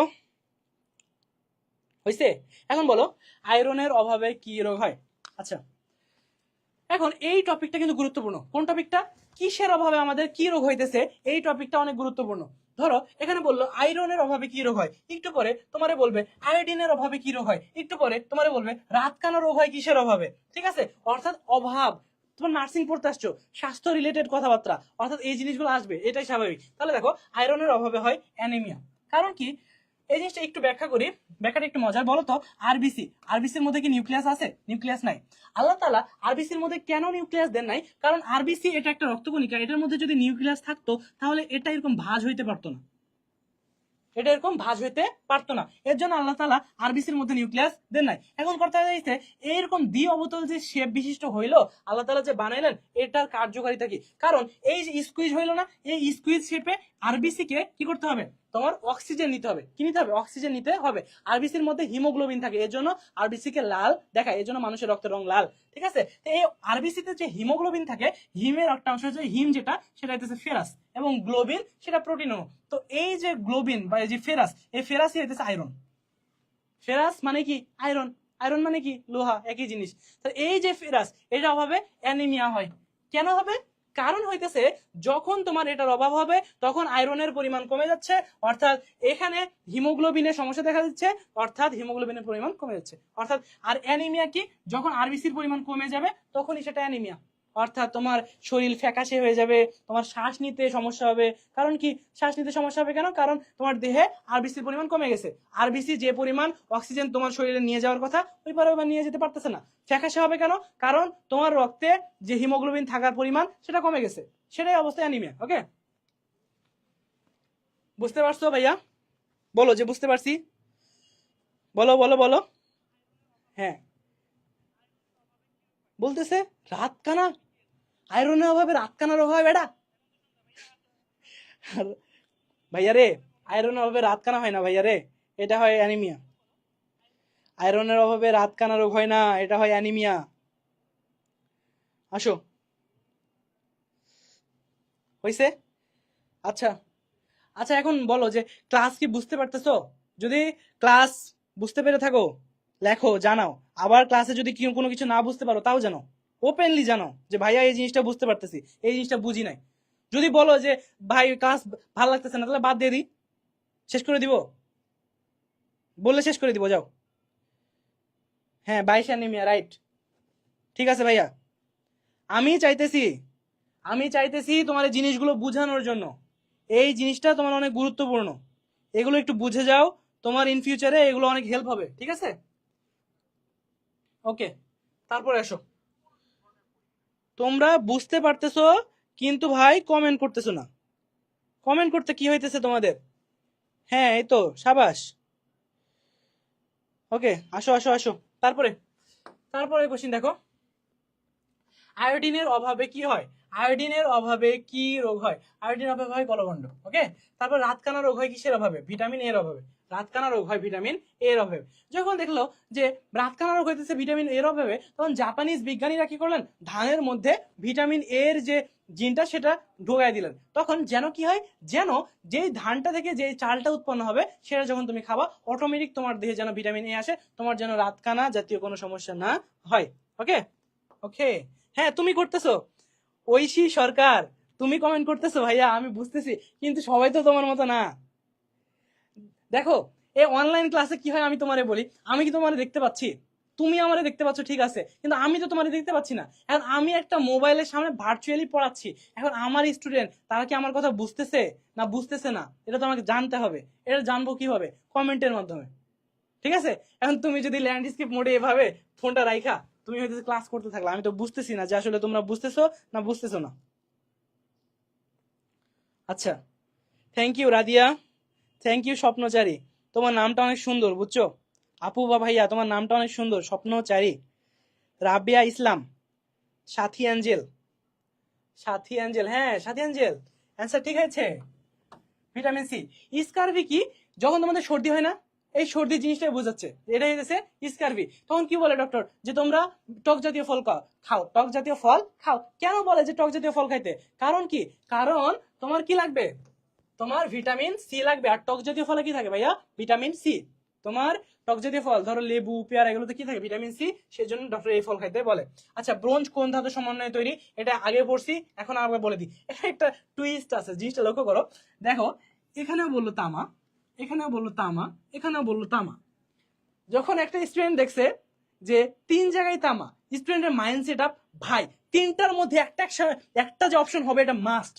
ঠিক আছে, মাইন্ডে চলে গেছে, এটা এটা তো আগেই বাদ। মানে স্টুডেন্টের ধারণা এটা যে আগেই বাদ। কারণ কি? কারণ হইতেছে আমাকে তো বিভিন্ন কোচিং এ বলছে যেটাই বেশি বার থাকবে সেটাই অ্যান্সার হওয়ার সম্ভাবনা সবচেয়ে বেশি। ভাই সব সময় বিষয়টা এমন না। দেখ, যখন বলছে তামা সীসা, এটা হবে না। তামা নিকেল, এটাও হবে না। তামা দস্তা, এটাও হবে না। তাহলে কি হবে? Copper tin. কেন হবে? কারণ কারণ হইতেছে যে এই যে কপার, কপার মানে তো তামা, সিইউ দ্বারা বোঝায় কপার, কপার মানেই বোঝায় তামা। ঠিক আছে, জীবন হয়ে যাবে তামা তামা, জীবন কিন্তু তামা তামা হয়ে যাবে যদি এইভাবে অ্যান্সার করিস। ঠিক আছে, মানে ওই তো এটা হইতেছে ভাগ্য পরীক্ষার মতো, যে তুললাম, তুলে শাপলা আসলে ক দাগাবো, যদি ব্রিজ আসে ক দাগাবো। বুঝছিস? আচ্ছা সাবধান, এগুলো যেন করতে না হয়। নিজের মেধা থেকে পরীক্ষা দিস। তোর যদি টস করে পরীক্ষা দিতে হয়, ভাগ্য কিন্তু খারাপ আছে। আর অ্যাডমিশন সিজন, তোর হইতেছে পাশের দেখা দাগায়া, হইতেছে হুট কইরা মাইরা দিয়া চান্স পাওয়া যায় না। আমরা অনেক গল্প শুনি না, যে বিড়ির আগুনে পড়ে চান্স পেলেন বুয়েটে, তো এখান থেকে চান্স পাইছে এখানে, এখান থেকে চান্স পাইছে এখানে। তো ভাই, তাদের ডেডিকেশন ছিল, ঠিক আছে, কিন্তু তোর তো ডেডিকেশন নাই। তাদের মতো হইতে হবে। তুই তার থেকে নিলি সাকসেস জিনিসটা, কিন্তু ডেডিকেশন তো দেখাইলি না, তাইলে হবে? হবে না। আর কিছু কিছু জিনিস থাকে যে হইতেছে যে তোর ইয়া ব্যতিক্রম, এবং ব্যতিক্রম জিনিস যে তুই যদি এক্সাম্পল দিস তাহলে হবে? ব্যতিক্রম জিনিস কখনো এক্সাম্পল হয় না। ব্যতিক্রম জিনিস কখনো এক্সাম্পল হয় না। এক্সাম্পল হয় সেই জিনিসটাই যেটা হইতেছে যে আসলেই পসিবল, সেটা ইন জেনারেল। ঠিক আছে, আচ্ছা তারপরে তাহলে কি দেখলাম? ব্রোঞ্জ। এই কোশ্চেনটা দেখলাম, যে তখন দেখছি এখানে তামা তামা তামা, তখন আমি ধৈরাই নিছি এই তিনটার মধ্যে একটা হবে, কিন্তু একটাও হবে না। কি হবে? কপার আর টিন। এই কপার মানে তো তামা। এই কোশ্চেন গুলো এই গত ইয়াতে আসছিল, যে অসমোসিস এর বাংলা কি বল। এখন ধর আরেকটা কোশ্চেন আসলো, প্যানক্রিয়াস। প্যানক্রিয়াস মানে অগ্নাশয়। স্টুডেন্ট খুব ভালো করে পড়ছে, ভাই কোন গ্রন্থির অভাবে বা কোন গ্রন্থির সমস্যার কারণে ডায়াবেটিস হয়? ভাই অগ্নাশয়। আসছে প্যানক্রিয়াস, ওমা ও ঘাবড়ায় গেছে, কি একটা অবস্থা, লিভার দিয়ে আসছে, চিন্তা করা যায়? ভাই এই যে সহজ সহজ জিনিসগুলো আছে, এগুলো মিস করিস না। এগুলো মিস করলে কপালে দুঃখ আছে। ঠিক আছে, এগুলো মিস করা যাবে না। তোর যে সহজ সহজ কিছু মানে বাংলার ইংরেজি আছে বা ইংরেজির যে অর্থ আছে, সেগুলো তোর জানতে হবে। কারণ অ্যাডমিশন টেস্ট তোর ব্রেনের খেলা। সবাই জানে যে কোশ্চেনটা করছে ওটা আমিও জানি, তুইও জানিস, কিন্তু কে আগে অ্যান্সার করতে পারতেছে, কে অ্যাকুরেটলি মাথা ঠান্ডা করে অ্যান্সার করতে পারতেছে, এটাই। ঠিক আছে, যখন যে দেখলি যে ভাই প্রথমটা দাগাইলাম, দাগায়া অমনি দেখতেছি যে অ্যান্সারটা ভুল হয়েছে, ওমা আমার একটা কোশ্চেন ভুল হয়ে গেছে, মানে মাথায় আওলা গেছে। কোনো দরকার নাই ভাই, একটা ভুল হয়েছে, এখনো 99টা অপশন বাকি। একটা ভুল হয়েছে তো কি হয়েছে, এখনো 99টা অপশন বাকি, আমি এখনো চান্স পাবো। সাবধান। ঠিক আছে, এত ইয়ার কিছু নাই, জীবনটা তামা তামা। ওকে, আসো তারপরে আসো ভাইয়া। তারপরে যেটা দেখতেছি, যে ব্রোঞ্জ কোন দুটি ধাতুর সমন্বয়ে তৈরি? তামা এবং টিন নাই, অর্থাৎ এটা হবে না, এটা হবে কপার এবং টিন। আচ্ছা, নিচের কোনটি তরঙ্গ দৈর্ঘ্য সবচেয়ে কম? এখন বলো তো নিচে কোনটি তরঙ্গ দৈর্ঘ্য সবচেয়ে কম? আচ্ছা, এখানে মনে রাখবা, কি মনে রাখবা? বেনি আর কলা। কি মনে রাখবা ভাইয়া? বেনি আ শো হো কলা। বলো আমার সাথে সাথে বলো, বেনি আসহ কলা। বলো বেনি আসহ কলা। আরে ভাই বল না, দেখতেছিস আমি শুনতেছি, মনে কর যে আমি শুনতেছি। বল বেনি আসহ কলা, বল বেনি আসহ কলা। আচ্ছা, বেনি আসহ কলা মানে বেনিতে বেগুনি, বেনিতে বেগুনি, নিতে নীল, আতে আসমানি, শতে সবুজ, হতে হলুদ, কতে কমলা, লতে লাল। ঠিক আছে, এখন এগুলো তরঙ্গ দৈর্ঘ্য আমাকে জানতে হবে। তোর তরঙ্গ দৈর্ঘ্য দৃশ্যমান আমরা যে তরঙ্গ দৈর্ঘ্য, সেটা শুরু হয় 380 থেকে 780 পর্যন্ত। ঠিক আছে, যখন একটা বস্তু থেকে 380 ন্যানোমিটার থেকে 780 ন্যানোমিটারের তরঙ্গ দৈর্ঘ্যের কোন আলো এসে আমাদের চোখে পড়ে, তখনই আমরা এই জিনিসটাকে দেখতে পাই। এবং যেই রেঞ্জের আলো এসে আমাদের চোখে পড়ে, আমরা ওই রেঞ্জটি দেখতে পাই, ওই রঙে আমাদের চোখে ভেসে উঠে। ঠিক আছে, এখন এটা কেমন? এটার কয়েকটা রেঞ্জ আছে, 380 থেকে 424, 424 থেকে 450, 450 থেকে 500, 500 থেকে 575, 575 থেকে 590, 590 থেকে 647, 647 থেকে 780। এখন বলি ভাই কি বললেন, কিছুই তো বুঝলাম না, আই লিখে দেই। এটা হইতেছে 380 থেকে 424, তারপরে আছে 424 থেকে 450, তারপরে আছে 450 থেকে 500, তারপরে আছে 500 থেকে 575, তারপরে আছে 575 থেকে 590, তারপরে আছে 590 থেকে 647, তারপরে আছে 647 থেকে 780। অর্থাৎ যেই রেঞ্জ যদি আমার চোখে 575 থেকে 590 এই তরঙ্গের দৈর্ঘ্যের আলো এসে পড়ে, তখন আমরা দেখবো সেটা হলুদ।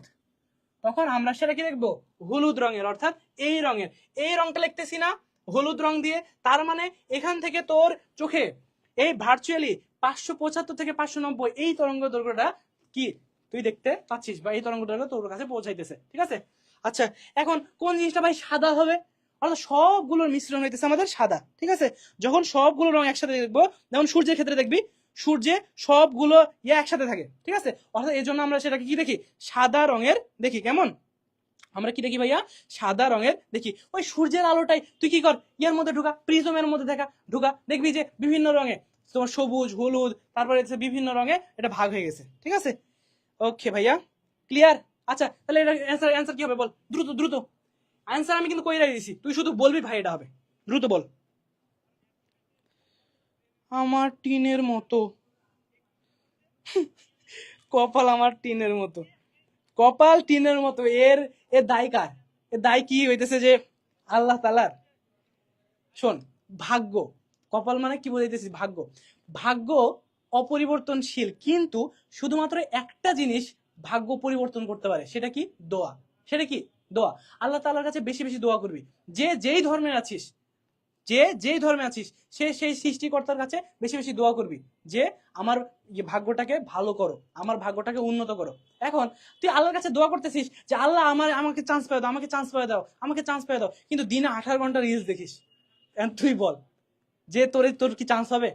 এখন তুই একটা কথা বল, যে ছেলেটা দিনে 8 ঘন্টা পড়াশোনা করে তারপরে হইতেছে যে এই দোয়া করতেছে, আর তুই দিনে 1 ঘন্টা পড়াশোনা করিসনি তারপরে এই দোয়া করতেছিস, আল্লাহ কারে চান্স দিবে? আল্লাহ কি তোর একা? ও তো তোরও আল্লাহ, যেই পড়াশোনা করতেছে এবং দোয়া করতেছে তারও আল্লাহ। তা আল্লাহ কাকে চান্স দিবে তুই বল? আল্লাহকে এখানে কোনো ইয়া করছে? আল্লাহ তো কিছু করে নাই। আল্লাহ তোমার যে বেশি পরিশ্রম করছে তাকে দিছে, ঠিক আছে? এখন বলো যে ভাই কেউ আছে না ভাইয়া কম পড়ে অনেক ভালো রেজাল্ট করে, কে বলছে তোরে ভাই? ও কত পড়ে তুই জানিস? ওর বাড়িতে তুই থাকিস? যারা হইতেছে যে এই ভাবটা নেয় যে আমি তো কিছুই পড়ি না, কিন্তু আমার দেখবি যারা টপার, ভাই আমার আমার পরীক্ষা খারাপ, খুবই মানে কিছুই পারি না, আমি কোশ্চেন সম্পর্কে কিছুই জানি না, পড়াই হয়নি, এবার ফ্যাকাল্টিতে যে কিছু করি দেখবি যে ভালো রেজাল্ট করতেছে। ওর একটা ঢং, এটা প্রত্যেকটা ব্রিলিয়ান্ট মানুষের একটা ঢং। যেন কি সে তাকে এমন ভাবে রিপ্রেজেন্ট করতে চায় যে আমি আলাদা কিছু, আমার অল্প পড়লে হয়ে যায়, আমার ব্রেনটা ভালো, কিন্তু ওই শালাও কিন্তু রুমের মধ্যে যায় কুত্তার মতো পড়ে। বুঝতেছিস কথা? তাহলে কি করতে হবে? পরিশ্রম করতে হবে, তারপরে আল্লাহর কাছে দোয়া করতে হবে, দেন তোর ভাগ্য চেঞ্জ হবে। শুধু দোয়া কইরা হবে না, পরিশ্রম করতে হবে সাথে, হ্যাঁ? এটা ওকে। তাহলে কি পড়ে দেখলাম? বেগুনি। সবচেয়ে তরঙ্গ দৈর্ঘ্য যেটা কম সেটা হইতেছে আমাদের বেগুনি। ওকে, নিচে কোনটি তরঙ্গ দৈর্ঘ্য সবচেয়ে বেশি? এটা হইতেছে লাল। আচ্ছা, লাল যেহেতু নাই, লালের আগে কোনটা ছিল? কমলা, এজন্য এটা হবে কমলা। এখানে দেখো এই তরঙ্গ দৈর্ঘ্যগুলোর মাঝে, এই কালার দিয়ে দেখায়, এই তরঙ্গ দৈর্ঘ্যগুলোর মাঝে দেখো এই লালের পরিবর্তে এই অপশনটা আছে, অর্থাৎ সর্বশেষ যেটা থাকবে সেটা আমাদের অ্যান্সার, এর জন্য সেটা হয়েছে কমলা। গ্রিন হাউস প্রভাবের জন্য কোন গ্যাস দায়ী? Carbon die oxide. কোন গ্যাস দায়ী? Carbon die oxide. হ্যাঁ, প্রান্ত সরকার আসলেই যখন ওরকমের পরিশ্রমী হতে হবে। এই সিজনটা ভাই আর কয়েকটা মাস, এই কয়েকটা মাস একটু কষ্ট কর, জীবনটা দেখবি একটা আলাদা জায়গায় চলে গেছে। আর এই কয়েকটা মাস একটু রিল্যাক্সে থাকবি, নিজের হইতেছে কমফোর্ট জোনে থাকবি, তখনই দেখবি জীবনে মারা খাই গেছিস, এমন মারা খাইছিস ওখান থেকে বের হওয়া কঠিন হয়ে গেছে, ঠিক আছে? তো এই কয়েকটা মাস যদি তোর হইতেছে পরিশ্রম করে জীবনে ভালো কিছু করা যায়, তাহলে খারাপ কি ভাইয়া? এই কয়েকটা মাস পরিশ্রম করে যদি জীবনে ভালো কিছু করতে পারিস, তাহলে আমার সমস্যা কোথায়? আচ্ছা, তারপরে আসো যে অগ্নি নির্বাপক কোন গ্যাসে ব্যবহৃত হয়? অগ্নি নির্বাপকে কোন gas? Carbon dioxide. Carbon dioxide কি করে? আগুনের উপর একটা স্তর তৈরি করে যেন অক্সিজেন সংস্পর্শে আসতে না পারে, এবং কার্বন ডাইঅক্সাইডের ভর কিন্তু সবচেয়ে বেশি, ঠিক আছে?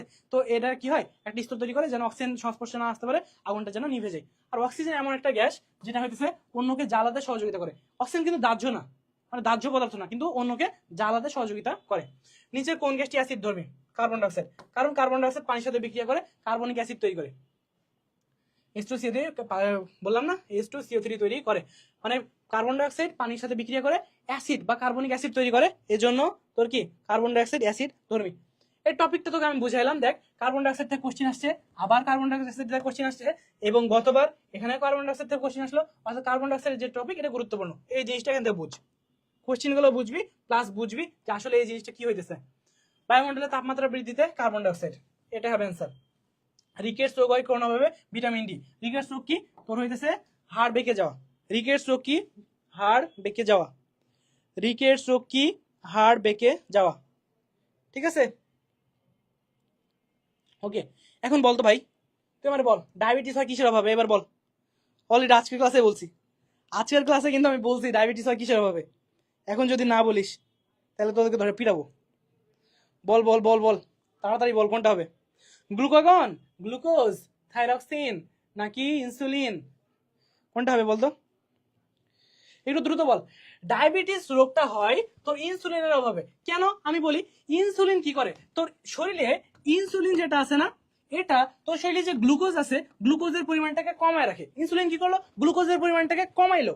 আর তোর গ্লুকাগন করে কি করে? গ্লুকাগন ইনসুলিনের পরিমাণটাকে বাড়ায়। তোর যে গ্লুকোজের পরিমাণ, ধর গ্লুকাগন লিখি একটু, গ্লুকাগন, এই যে গ্লুকাগন আছে সেটা তোর শরীরে যে গ্লুকোজ আছে সেটার পরিমাণ বাড়ায়। ধর তুই গেছিস মরুভূমিতে, বা তুই খুব গরিব, জীবনে খুব গরিব, খাইতে পাস না, তখন কি হবে ভাই? তোর গ্লুকাগন আছে না, এটা কি করবে? গ্লুকোজের পরিমাণ বাড়াবে, গ্লুকোজের পরিমাণ বাড়াবে, কারণ তোর শরীরে গ্লুকোজ শেষ। খাইছিস, মরুভূমিতে চলে গেছিস, গ্লুকোজ শেষ। এখন কি করবে? এই গ্লুকাগন তোর কি করবে? গ্লুকোজের পরিমাণ বাড়াইতেছে, তোর রক্তে গ্লুকোজ নিয়ে আসতেছে, তোকে শক্তি দিতেছে। কিন্তু ভাই আজকে বুফে খাইতে গেছিস, খাইছিস গলা পর্যন্ত আ করলে দেখা যাবে, তখন কি হবে? এই যে ইনসুলিন, শরীরে গ্লুকোজের পরিমাণ বেড়ে গেছে না, তখন কি করবে? ইনসুলিন গ্লুকোজের পরিমাণটা কমাবে। এখন দুইটা দুইটা জিনিস হইতে পারে। এক, গ্লুকোজ যদি তোর, ইনসুলিন যদি রেজিস্ট্যান্স হয়ে যায় তাহলেও ডায়াবেটিস হবে। আবার আরেকটা জিনিস, যদি তোর এই যে অগ্নাশয় বা প্যানক্রিয়াস আছে সেখান থেকে কম পরিমাণ, এই তো যে ইয়াটা আছে ইনসুলিন আছে, সেটা যদি কম পরিমাণ রিলিজ হয় তাহলেও ডায়াবেটিস হবে। কারণ কি? কম পরিমাণ যখন ইনসুলিন রিলিজ হবে তখন যে পরিমাণ আমার দরকার ছিল সে পরিমাণ আসতেছে না। যে পরিমাণ গ্লুকোজ আমার শরীরে আছে তাকে হইতেছে কি করতে পারতেছে না, তাকে কন্ট্রোল করতে পারতেছে না। তখন কি হবে? মূত্রের মাধ্যমে কি যাবে? তোর এই তো গ্লুকোজ সেটা যাবে। যখন মূত্রের মাধ্যমে গ্লুকোজ যাইতেছে এই অবস্থায় ডায়াবেটিস। ঠিক আছে, অর্থাৎ কিসের অভাবে ডায়াবেটিস হয়?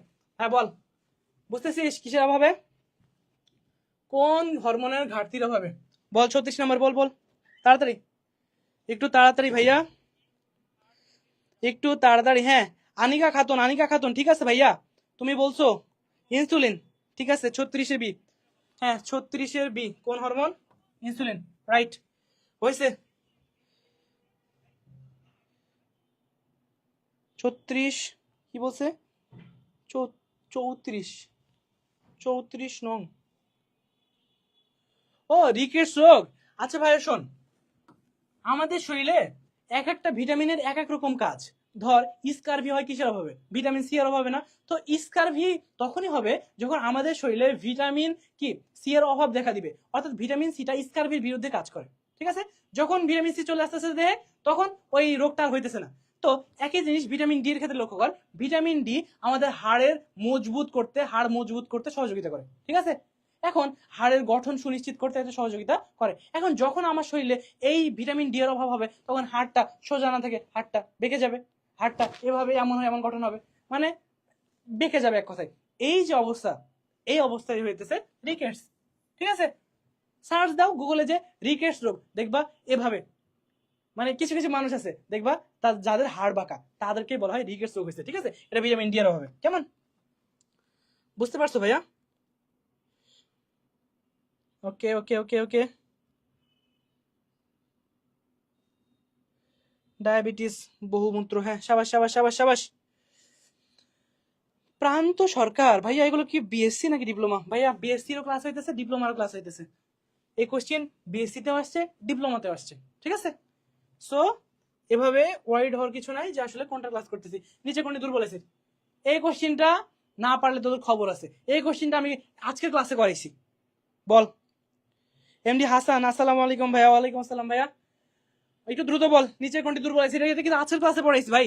36-এর বি, 36 কি ছিল? হ্যাঁ ঠিক আছে ভাইয়া, 34-এর বি। নিচের কোনটি দুর্বল অ্যাসিড? CH3 সিডাবল H.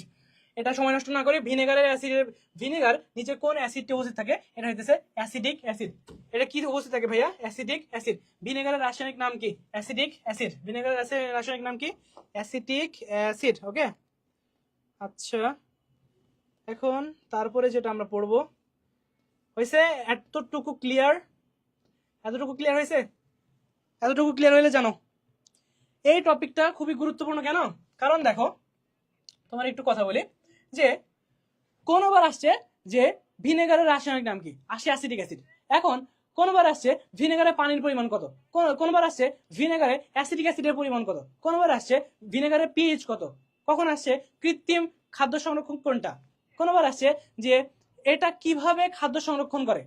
ঠিক আছে, এই যে কোশ্চিনগুলো টপিক কি ভিনেগার। কোনবার আসছে কার্বন ডাইঅক্সাইড কি, তারপরে কার্বন ডাইঅক্সাইডের ভর কত, তারপরে তোর গ্রিন হাউস গ্যাস কোনটি, তারপরে তোর হইতেছে আগুন নিভাতে কোন গ্যাস ব্যবহার করা হয়, এগুলো। তো এই যে জিনিস সবগুলো অ্যান্সার কি কার্বন ডাইঅক্সাইড। এই হইতেছে টপিক সিলেকশন, অর্থাৎ কার্বন ডাইঅক্সাইড এই টপিকটা গুরুত্বপূর্ণ, তো ভিনেগার এই টপিকটা গুরুত্বপূর্ণ। এটাই আমাদের কাজ, কোশ্চেন ব্যাংক পড়বো, টপিক এভাবে সিলেকশন করতে হয়। তাহলে বুঝছিস টপিক কিভাবে সিলেকশন করতে হয়? হ্যাঁ, জান্নাতুল ফেরদৌস, আমিনা বেগম, ঠিক আছে ভাইয়া, ভাইয়া হয়েছে ভাইয়া, কিন্তু আমি যেটা বলতেছি এটাকে বুঝতেছিস? ওকে, তারপরে আয়। আচ্ছা, ক্লাস ক্লাস কিন্তু মোটামুটি অনেকক্ষণ হয়েছে। হ্যাঁ, এখন 1 ঘন্টা 20 মিনিট। এখন তোমরা কি চাও ক্লাসটা আরেকটু বাড়াই? তোমরা যদি চাও ক্লাসটা আরেকটু বাড়াই তাহলে হইতেছে বাড়াইবো, নাহলে কিন্তু ক্লাসটা শেষ করে দিব দ্রুত। আসো পরের টপিকে যাই, তারপরে তোমাদের কমেন্ট নিয়ে, কমেন্টের উপর নির্ভর করবে যে ক্লাসটা নিব না নিব না। এখন দেখো যে ডিপ্লোমা ডিপ্লোমা করে যারা চিল্লাইতেছিলা, এখন আসো কাজের কথায় আসো। এই ডিপ্লোমা কোশ্চেন অ্যানালাইসিস এটা একটু লক্ষ্য করো যে দেখো রসায়ন যে সাবজেক্টটা আছে পদার্থের অবস্থা, এখান থেকে 24-25-এ কোশ্চেন আসছে 3টা, পর্যায় সারণী ও রাসায়নিক বন্ধন এখান থেকে আসছে 8টা। এই দেখ প্রত্যেকটা বছরে কোশ্চেন আসতেছে এখান থেকে। পদার্থের অবস্থা কতগুলো করে কোশ্চেন আসতেছে দেখ। তাহলে এই যে টপিক, এই দুইটা যদি বাদ দিস, তুই এটা বাদ দে, মনে কর এটাতে কোশ্চেন কম আসতেছে, মনে কর এটা থেকে আসে না, এটা কম পড় বেশি পড়, কিন্তু এই প্রত্যেকটা টপিক গুরুত্বপূর্ণ, এখানে যেগুলো আছে প্রত্যেকটা টপিক গুরুত্বপূর্ণ। কিন্তু কথা হইতেছে যে কোশ্চেন গুলো বেশি আসতেছে যেই টপিক থেকে, ওই টপিক যদি মিস দিস তাহলে কিন্তু হবে না ভাই, ওই টপিক পড়তে হবে। যেগুলো কম আসতেছে সেগুলো পরে পড়, আগে যেগুলো বেশি আসতেছে সেগুলো আগে শেষ কর। অর্থাৎ এই টপিকগুলো আমাদের গুরুত্বপূর্ণ। অ্যাসিড ক্ষারক সমতা, পিএইচ, এই রিলেটেড ম্যাথ, এগুলো খুবই আমাদের গুরুত্বপূর্ণ। ওকে, আচ্ছা, এখন এটা গেল মোস্ট ইম্পর্টেন্ট টপিক, এগুলো আছে আমাদের জীবনে, রসায়ন, রাসায়নিক বিক্রিয়া, শক্তি, পর্যায় সারণী, বন্ধন, এগুলো। ওকে, মাটির পিএইচ বৃদ্ধিতে কোনটি ব্যবহার করা হয়? চলে আসো মাটির পিএইচে, এবার বলো বলো কোনটা ব্যবহার করা হয়। 39, হ্যাঁ ভাইয়া, আমিনা বেগম, ইয়াসমিন, এগুলো তোমরা আসো। এবার চলে আসো যে মাটির পিএইচে যাওয়ার বেশি সময় নিব না, যাওয়ার 10 থেকে 15 মিনিটের মধ্যে ক্লাস শেষ হয়ে যাবে। তোমরা একটু দ্রুত রেসপন্স করো, একটু রেসপন্স করো। যদি না পারো তাহলে বলো যে পারি না ভাই, ভুল অ্যান্সার দাও, সমস্যা নাই, কিন্তু অ্যান্সার তো দিবা, বলবা তো যে ভাই এটা, তাহলে কিভাবে বুঝবো যে ক্লাস দেখতেছো না কি করতেছো। ওকে, আসো আসো বলো মাটির পিএইচ বৃদ্ধিতে সহযোগিতা করে কোনটি, বলো। এখানে যে বিষয়টা হইতেছে সেটা হলো মাটির পিএইচ না, একের দিছো সি, সাবাস তহিদুল ভুইয়া, ও তাওহিদুল ভুইয়া, সাবাস সাবাস ভাই সাবাস। সম্পাদ দাস, না রে ভাইয়া, একের সি না, ফোনে চার্জ নাই ভাইয়া। রাবিতুন জান্নাত রিয়া, আপু তোমার ক্লাস রেকর্ড থাকবে, সমস্যা নেই, তুমি হইতেছে সামনে পরে যখন চার্জ দিয়ে ফোনে চার্জ হবে তখন ক্লাসটা করতে পারবা। ক্লাস বাড়ান ভাইয়া। হ্যাঁ স্বপ্নচারী, তোমার নাম যেমন সুন্দর চিন্তা ভাবনাগুলো অনেক সুন্দর ভাইয়া, কিন্তু আর যে মানুষগুলো আছে তারা কই, ক্লাসের বাকি মানুষগুলো কই ভাইয়া? মারিয়া সুলতানা মিতু, ঐশী সরকার, ফোনে চার্জ নাই, ফোন এখন ক্লাস রেকর্ড থাকবে, সমস্যা নাই ভাই। আবিদা জানাত তুবা, ওয়ানেসি, হ্যাঁ। এখন আসলে দেখি পিএইচ নিয়ে একটু কথা বলি। পিএইচ জিনিসটা কি? তোর পিএইচ জিনিসটা হইতেছে মাইনাস লগ হাইড্রোজেন আয়নের ঘনমাত্রা, অর্থাৎ হাইড্রোজেন আয়নের ঋণাত্মক লগারিদমই হইতেছে পিএইচ। হাইড্রোজেন আয়নের ঋণাত্মক লগারিদমই হইতেছে আমাদের পিএইচ। এটা 1 থেকে 14 পর্যন্ত হতে পারে, এবং 7 যেটা আছে সেটা হইতেছে নিউট্রাল। এবং যদি 7 এর কম হয় তাহলে সেটা অ্যাসিড, কি অ্যাসিড। অর্থাৎ 1 2 3 4 5 6 এভাবে যদি 7 পর্যন্ত হয়, 7 এর আগ পর্যন্ত হয় ধর 6.9, অর্থাৎ এটা অ্যাসিডিক। এবং যদি এমন হয় যে 7.1 এখান থেকে তোর 14 পর্যন্ত, এটা হইতেছে বেজ মানে ক্ষার, ঠিক আছে? এই জিনিসটা অ্যাসিড, এই জিনিসটা ক্ষার। এখন এই যে ক্যালসিয়াম অক্সাইড, এটার পিএইচ হইতেছে 12 পয়েন্ট সামথিং। এখন এই যে জিনিসটা, এটা হইতেছে ক্ষারীয়। এটা কি? ক্ষারীয়। তাহলে মাটির পিএইচ বৃদ্ধি করতে মানে আমার পিএইচটা বাড়াইতে হবে, মানে ক্ষারীয় জিনিস অ্যাড করতে হবে, তাহলেই না বাড়বে। অর্থাৎ ক্যালসিয়াম অক্সাইড ক্ষারীয়, সেজন্য আমরা এটা যোগ করব। সাবান তৈরিতে প্রধান কাঁচামাল কোনটি? এটা হবে চর্বি। কারণ কি? চর্বি এটা একটা ট্রাইগ্লিসারাইড। চর্বি কি? ট্রাইগ্লিসারাইড। আমাদের চর্বি হচ্ছে ট্রাইগ্লিসারাইড, ওকে? এখন এই ট্রাইগ্লিসারাইড যেটা আছে, মনে কর আমি এই পাত্রে নিলাম সাপোজ চর্বি, দিয়ে তাপ দিলাম। কি করলাম? যে তাপ দিলাম, ওকে? এই যে চর্বি নিয়ে তাপ দিলাম, তো যখন চর্বিতে তাপ দিব তখন কি হবে? এটা কি সাবান এবং তৈরি করে ফেলবে, কারণ এটা ট্রাইগ্লিসারাইডকে যখন তাপ দেওয়া হয় তখন এই সাবানে পরিণত হয়, ওকে? তারপরে নিচের কোন যৌগমূলকটি যোজনী 3? এটা বলো, দ্রুত বলো, জানাও। সহজ কোশ্চেন কিন্তু একটু ট্রিকি, একটু জানাও যে অ্যান্সার দাও, দ্রুত অ্যান্সার দাও।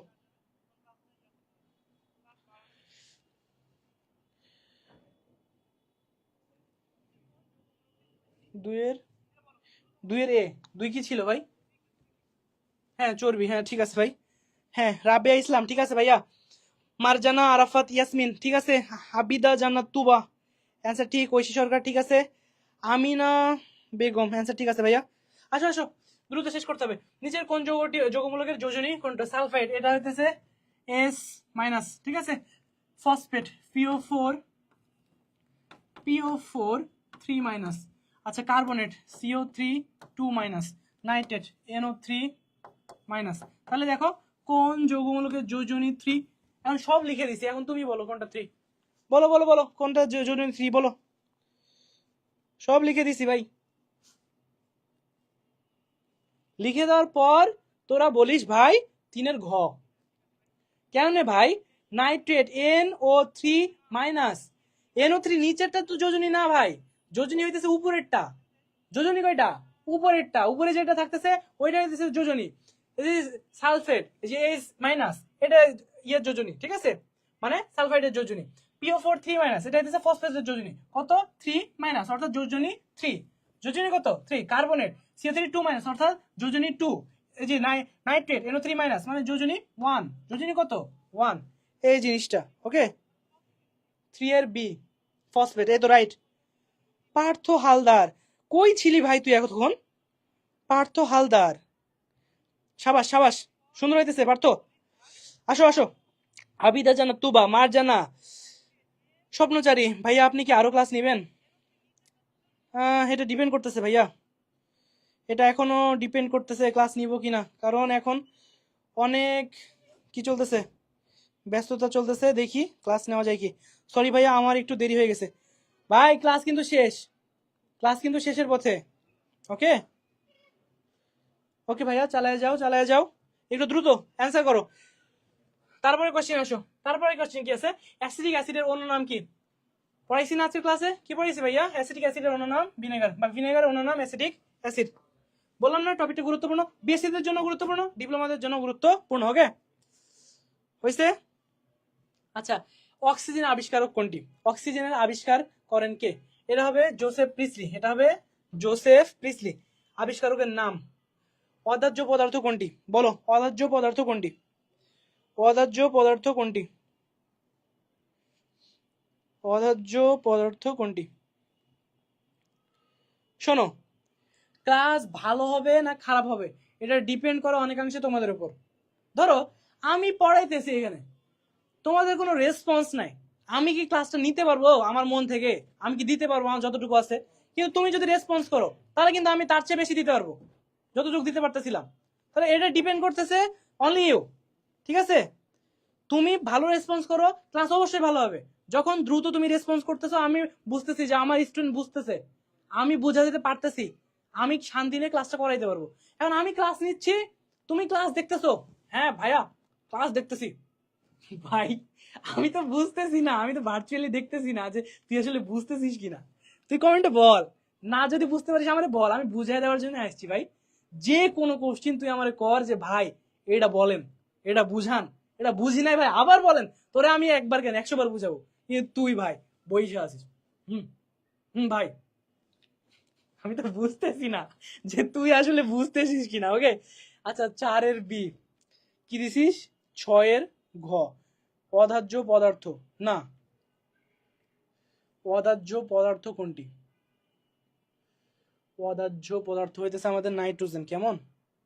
6-এর ডি হাইড্রোজেন হচ্ছে দাহ্য পদার্থ। এই যে হাইড্রোজেন আছে না, হাইড্রোজেন হচ্ছে দাহ্য পদার্থ, কেমন? হ্যাঁ, হাইড্রোজেন কিন্তু আগুন লাগাই দিতে পারে, বুঝছিস? হাইড্রোজেন বোম্ব নাম শুনছিস? এই তো স্বপ্নচারী, সাবাস। স্বপ্নচারী, সাবাস। নাইট্রোজেন অদাহ্য পদার্থ। হ্যাঁ এই তো পড়ন্ত বিকেল, পড়ন্ত বিকেল চলে আসছে, সাবাস। কিন্তু পড়ন্ত বিকেল একটু মিস্টেক করে ফেলেছে, এটা 6-এর ডি হবে না, এটা হবে নাইট্রোজেন। আচ্ছা সম্পাদ দাস, অ্যান্সার ঠিক আছে, হয়েছে হয়েছে। হ্যাঁ, ওফ ওফ ভাই, তোদের যে নাম সেরা। শেষ বিকেলের তুমি, শেষ বিকেলের তুমি, ভাইয়া অ্যান্সার দিছে বেনজিন। ভাই সাবধান, ও অ্যাডমিশন দিন, বেনজিন কিন্তু আগুন লাগাই দিতে পারে, সাবধান। শেষ বিকেলের তুমি, বাহ কি সুন্দর সুন্দর নাম রে ভাই তোদের, সেরা সেরা। তারপরে কোনটি নিজে না জ্বলে অন্যকে জ্বালাতে সহযোগিতা করে? এটা হচ্ছে অক্সিজেন। একটা জিনিস পড়ো নাই, একটা মোমবাতি, সাপোজ আজকে মোমবাতি আঁকাইতেছি, কিন্তু মোমবাতি অন্য কিছু না। আচ্ছা, এখন মোমবাতিকে ধরো একটা গ্লাস, সাপোজ এটা একটা গ্লাস, এটা দিয়ে ঢেকে দিলা। এখন কিছুক্ষণ পরে দেখবা মোমবাতিটা নিভে গেছে, কারণ কি? মোমবাতি এই গ্লাস দিয়ে ঢেকে দেওয়ার কারণে এখানে অক্সিজেন পাইতেছে না, এবং যখন হইতেছে এটা বার্ন হইতেছিল কার্বন ডাই অক্সাইড উৎপন্ন হইতেছে, এবং সেজন্য এটা কিছুক্ষণ পর নিভে গেল, অর্থাৎ অক্সিজেন কি করলো, অক্সিজেনের অভাবে সে নিভে গেল। ভাই আপনার বলার সাথে সাথে কমেন্ট করি, কিন্তু আপনার কাছে দেরিতে যাই। স্বপ্নচারী আমি দেখতেছি তুমি পুরো ক্লাস কমেন্ট করতেছো, থ্যাংক ইউ ভাইয়া। তুমি আসলে হইতেছে আজকের ক্লাসে অনেক বেশি অ্যাক্টিভ ছিলা, শুধু তুমি না, আমিনা বেগম, মার্জানা আরাফাত, ইয়াসমিন, পার্থ হালদার, যদিও পরে আসছো পার্থ হালদার, ঐশী সরকার, রাইট, ঐশী সরকার, তুমি অনেক কমেন্ট করছো, অনেক কমেন্ট করছো, সাদিয়া ইয়াসমিন বর্ষা। টেক ইট পজিটিভ ভাই, পজিটিভলি নে। আচ্ছা তাহলে নিচে কোনটি না জ্বলে অন্যকে জ্বালাতে সহযোগিতা করে? এটা হইতেছে অক্সিজেন। তারপরে আসো মানব দেহের বাফার, মানব দেহের বাফার। আর কিছুক্ষণ পর, আর কিছুক্ষণ পর কিন্তু আমাদের এটা ইয়ে হয়ে যাচ্ছে। আচ্ছা আসো, মানব দেহের বাফার, বাফার হইতেছে H2CO3 এবং HCO3। এটা কি? Carbonic acid. H2CO3 এটা হইতেছে আমাদের কার্বনিক অ্যাসিড, কেমন? এটা হইতেছে কার্বনিক অ্যাসিড, এবং তোমার এই তো এই CO3 মাইনাস, এটা হইতেছে বাইকার্বনেট। এটা কি? বাইকার্বনেট। তো এই জিনিসটা কি হয়, H2CO3 যখন আমাদের শরীরে হাইড্রোজেনের পরিমাণ বেড়ে যায়, আমাদের শরীরে যখন অ্যাসিডের পরিমাণ বেড়ে যায় তখন হাইড্রোজেনের পরিমাণ বাড়ে, যখন হাইড্রোজেনের পরিমাণ বাড়ে তখন এটা এটার সাথে যুক্ত হয়ে কি তৈরি করে, তোমার বাইকার্বনেট তৈরি করে, HCO3 মাইনাস, এই ধরনের একটা জিনিস তৈরি করে। আবার যখন তোমার শরীরে হাইড্রোক্সাইডের পরিমাণ বেড়ে যায় তখন এটা এটার সাথে যুক্ত হয়ে H2CO3 তৈরি করে। অর্থাৎ এই যে জিনিসটা H2CO3, এখন কথা হইতেছে বাইকার্বনেট আর হইতেছে কার্বনিক অ্যাসিড, এই জিনিসটা আসতে কোথা থেকে? এই জিনিসটা আসতেছে কার্বন ডাই অক্সাইড থেকে। দেখো, নিঃশ্বাস নাও, সবাই নিঃশ্বাস নাও, নিঃশ্বাস ছাড়ো। আবার তো যখন তুমি নিঃশ্বাস নিলা তখন অক্সিজেন নিলা, এবং যখন নিঃশ্বাস ছাড়তেছো কার্বন ডাই অক্সাইড ছাড়তেছো। এখন যখন অক্সিজেন নিলা তখন প্রথমে হইতেছে ফুসফুসে গেল, ফুসফুসে যে রক্তের সাথে মিশলো সারা দেহে চলে গেল। এখন কোষে যে কার্বন ডাই অক্সাইড ছিল সেটা তো আবার ফেরত আসতে হবে, তখন কি হয়, কোষের কার্বন ডাই অক্সাইড প্লাস দেহের যে পানি ছিল পানির সাথে মিলে তোমার তৈরি করে H2CO3 বা কার্বনিক অ্যাসিড। এই জিনিসটাই তোমার পিএইচ নিয়ন্ত্রণ করে। যখন দেখে যে দেহে হাইড্রোজেন আয়ন পরিমাণ বেড়ে গেছে, অ্যাসিডিক বেশি হয়ে গেছে, তখন ওইটা বিক্রিয়া করে কার্বনেট তৈরি করে ফেলে। আবার যখন কার্বনেটের পরিমাণ বেড়ে যায় তখন আবার অ্যাসিড তৈরি করে ফেলে। বুঝছো? ক্লিয়ার? 7SC 7 কি আমি পড়াইছি? ও হ্যাঁ 7 পড়াইছি, 7, হ্যাঁ 7SC, ঠিক আছে ভাইয়া, ঠিক আছে। তারপরে আমি স্বপনচারীর আগে উত্তর দিছি। আচ্ছা এমডি ইয়াসমিন, থ্যাংক ইউ আপু, এমডি ইয়াসমিন থ্যাংক ইউ আপু। ওকে ঐশী সরকার, হ্যাঁ তুমিও করো, রাবিয়া, পড়ন্ত বিকেল, পার্থ, জান্নাত, সাদিয়া, ঐশী, মার্জিয়া, আমিনা, পার্থ, স্বপ্নাচারী, ঐশী, জারিন, জান্নাত, সবাই কমেন্ট করতেছো। সম্পাদ দাস, থ্যাংক ইউ ভাইয়া। তারপরে আসো, সৌর মডেল কোনটি? সৌর মডেল হইতেছে রাদারফোর্ডের পরমাণু মডেল। রাদারফোর্ডের যে পরমাণু মডেল সেটা হইতেছে আমাদের সৌর মডেল। তারপরে দেখি পানিতে উপস্থিতির, এটা হইতেছে যে তোমার ক্যালসিয়াম ক্লোরাইড। ক্যালসিয়াম ক্লোরাইড এটা তোমার হইতেছে স্থায়ী ক্ষারতার জন্য দায়ী, কারণ এটা পানির মধ্যে ক্যালসিয়াম আয়ন স্থায়ীভাবে তৈরি করে। ক্যালসিয়াম, তারপরে ম্যাগনেসিয়াম ক্লোরাইড এগুলো কি করে? স্থায়ী ক্ষারতার জন্য দায়ী। স্থায়ী ক্ষারতার জন্য দায়ী। তাহলে কোনটা হবে? তাহলে কোনটা হবে ভাইয়া? এটা। ওকে,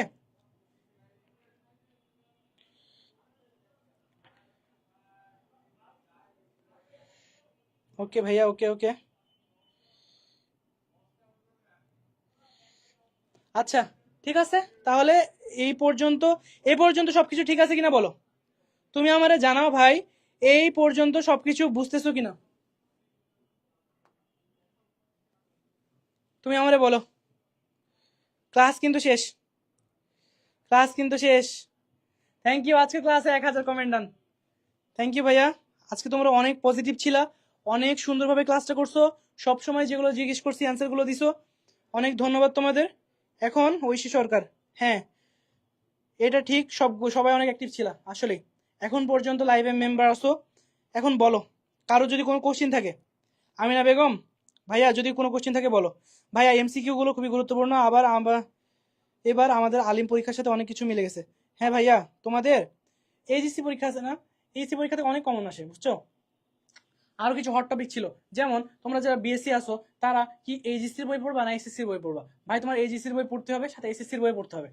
ঠিক আছে, ধরো সাপোজ এর একটা বই গাজী আজমলের, ঠিক আছে, এই বইটার যদি তুমি এখন লাইন বাই লাইন সুন্দর করে পড়তে যাও, এটা কি পসিবল? তুমি আমারে বলো যে ভাই এটা পসিবল? তোমার যদি এতই হইতেছে পিনিক থাকে, তো নার্সিং অ্যাডমিশন নিচ্ছ কেন ভাই? তুমি মেডিকেল অ্যাডমিশন নাও, মেডিকেলের প্রিপারেশন নাও, তুমি মেডিকেলের প্রিপারেশন নাও।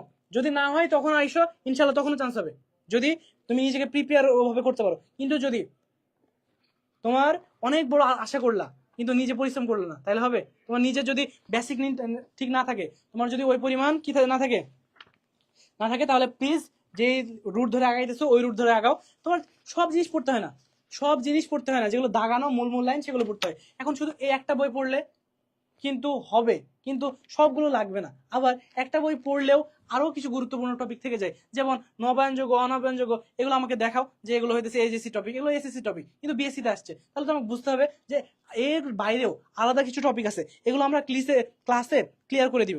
বুঝতেছো? এই টপিকগুলো তোমাদের ক্লাসে আমরা বুঝিয়ে দিব। থ্যাংক ইউ ভাইয়া, ওয়েলকাম। হ্যাঁ থ্যাংক ইউ।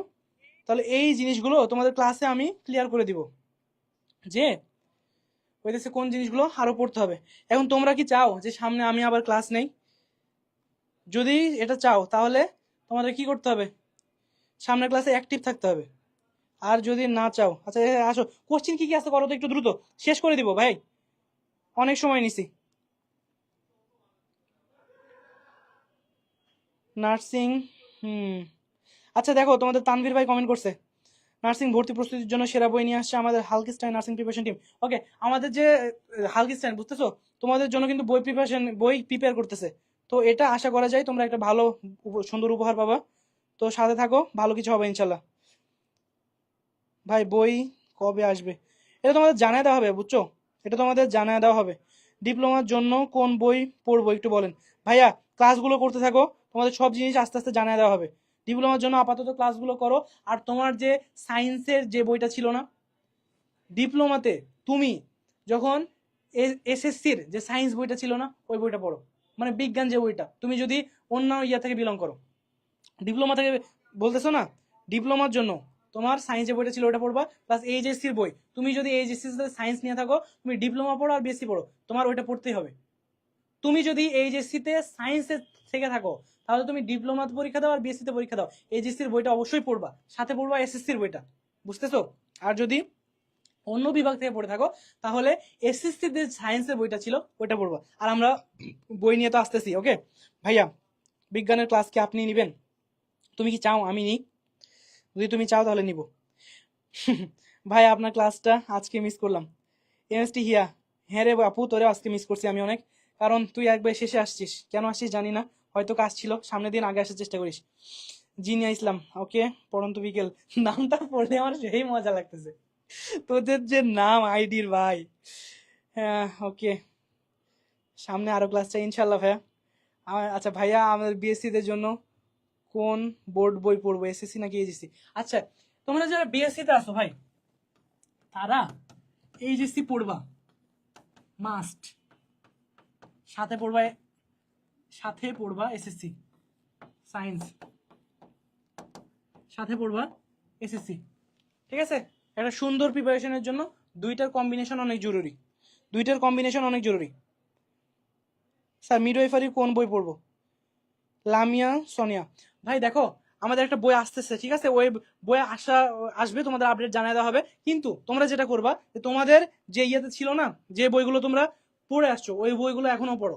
এসএসসি তে যে সায়েন্সের বইটা ছিল, ওই বইটা এখনো পড়ো। এইচএসসি তে যদি সায়েন্সে থেকে থাকো, এইচএসসি এর বইগুলো পড়ো, ঠিক আছে? পড়ার বিকল্প নাই, তবে কি করতে হবে, বুঝতে হবে যে কোনগুলো পড়তে হবে। ওকে, আচ্ছা, আজকের ক্লাসে যতগুলো টপিক পড়াইছি, একটাও কি দেখছো যে বিশাল বড় ম্যাথ? আচ্ছা, ম্যাথ পড়ায় নাই, ফিজিক্সও পড়ায় নাই, কিন্তু দেখছো কেমিস্ট্রিতে তো অনেক ম্যাথ আছে। ধরো জৈব যৌগ, তো তোমাকে যদি আমি এখন জৈব যৌগ নিয়ে 36 ঘন্টার ক্লাস নেই, তাহলে হবে? তোমার জৈব যৌগ 36 ঘন্টার ক্লাস দরকার আছে? না। যদি তোমার একাডেমিক হয়তো তাইলে নাইলে আমি পড়াইতাম, কিন্তু তোমার এখানে তো দরকার নাই ভাই, তাহলে আমি হুদাই পড়াবো কেন? তো এটা বুঝতে হবে যে তোমার কঠিন যে জিনিস সেগুলো লাগবে না। তুমি কি করবা, তোমার বইয়ের শেষে অনুশীলনী যেগুলো আছে সেগুলো তোমার পড়তে হবে। আচ্ছা, সামনের ক্লাসে আমি আরো বলবো নি যে কোন কোন জিনিসগুলো মূল ফোকাস করতে হবে। ওকে, হ্যাঁ বলো বলো লামিয়া। বললাম আপু, তুমি যদি এইচএসসি তে থেকে থাকো, এইচএসসি তে যদি সায়েন্স থেকে থাকে, এইচএসসির বইগুলো পড়ো। যদি এইচএসসি তে সায়েন্স না থেকে থাকে, তাহলে এসএসসির যে সায়েন্স বইটা আছে, বিজ্ঞান বইটা, সেই বইটা পড়ো। কেমন? আচ্ছা, এটা গেল বিজ্ঞানের ক্ষেত্রে। বাংলার ক্ষেত্রে বাংলা পড়বা, বাংলা সেকেন্ড পেপার যে বইটা আছে ওটা পড়বা। ইংলিশের ক্ষেত্রে তোমার গ্রামার যেগুলো আছে সেগুলো পড়বা। আর জিকের ক্ষেত্রে তোমার হইতেছে সাম্প্রতিক, এবং যেগুলো হইতেছে মুক্তিযুদ্ধ, এবং আমাদের আদিমকালের যেগুলো ছিল, আদিমকালের বলতে আমাদের যে ইতিহাস ছিল সেগুলো পড়তে হবে। ওকে, আচ্ছা, ডিপ্লোমার জন্য এসএসসির বই পড়লে হবে? এসএসসির বই পড়তে হবে, প্লাস আরো কিছু পড়তে হবে। শুধু এসএসসির বই পড়ে ডিপ্লোমাতে চান্স পাওয়া অনেক কঠিন হয়ে যাবে। লামিয়া, ওকে, আপনি ক্লাস নিয়েন। ওকে, তো ঠিক আছে ভাই আপু, ভালো থাকো সবাই, দেখা হবে নেক্সট ক্লাসে। সেই পর্যন্ত অনেক ভালো থাকো, তোমাদেরকে অনেক বেশি ধন্যবাদ, তোমরা অনেক সাপোর্টিভ ছিল। দেখো এখন পর্যন্ত লাইভে মানুষ আছে, ঠিক আছে? অনেক বেশি থ্যাংক ইউ, অনেক বেশি ধন্যবাদ, দোয়া করো আমার জন্য। দেখা হবে ইনশাল্লাহ, ঠিক আছে? আর ভালো করে পড়াশোনা করো, পড়াশোনা করা ছাড়া নিজে আসলে নিজেকে ভালো পর্যায়ে নিয়ে যাওয়া যাবে না, বুঝছো? আমরা তো মানে এই একটা জিনিস, তোমার পড়াশোনায় তোমার লেভেলটা গ্রো আপ করতে পারে, তোমার জীবনটা চেঞ্জ করে দিতে পারে। তোমার পড়াশোনার দিকে তোমার অনেক কিছু তাকায় আছে, তোমার পরিবার তাকায় আছে, তোমার সমাজ তাকায় আছে তোমার দিকে। যখন এসএসসি তে ভালো রেজাল্ট করছিলা, তোমার প্রতি কি এক্সপেকটেশন তাদের? এইচএসসি তে যখন ভালো একটা রেজাল্ট হবে, তোমার প্রতি এক্সপেকটেশন আরো বাড়বে। যখন তুমি একটা ভালো জায়গায় চান্স পাবা, দেখবা যে তারা অনেক খুশি হবে। কিন্তু এসএসসি তে রেজাল্ট ভালো, এইচএসসি তে রেজাল্ট ভালো, কোথাও চান্স পাইলা না, তারা কিন্তু হইতেছে যে একটু মনক্ষুণ্ণ হবে, কারণ তোমাকে নিয়ে মানুষের অনেক আশা। এই আশাটাকে ভেঙে দিও না, এই আশাটাকে বুকের মধ্যে লালন করো, বুঝছো? এটা অনেক গুরুত্বপূর্ণ, ঠিক আছে? তো ভালো থাকো। আজকে অনেক কড়া কড়া কথা বলছি, মাঝে মধ্যে কিছু মনে করো না, তোমাদের ভালোর জন্যই বলছি, ঠিক আছে? যদি কিছু মনে করে থাকো ভাই, মাফ করে দিস, কারণ আমি তোদের ভালোর জন্যই, শুধুমাত্র তোদের ভালোর জন্যই, তোদের জন্য একটা ভালো জায়গায় চান্স পাস। আমার দিন শেষে একটা সিট লাগবে, একটা, যেন আমি প্রাইভেটে না পড়তে হয়, প্রাইভেট নার্সিংয়ে। আমি প্রচুর পরিমাণে এটাকে ডিমোটিভেট করি, প্রাইভেট নার্সিংয়ে পড়া বর্তমানে এর কোনো দরকার নেই। তোর সরকারি নার্সিংয়ে তোর চান্স হবে, এখন 7 মাস সময় আছে, তুই ভালো করে প্রিপারেশন নে, তোর সরকারিতে হবে।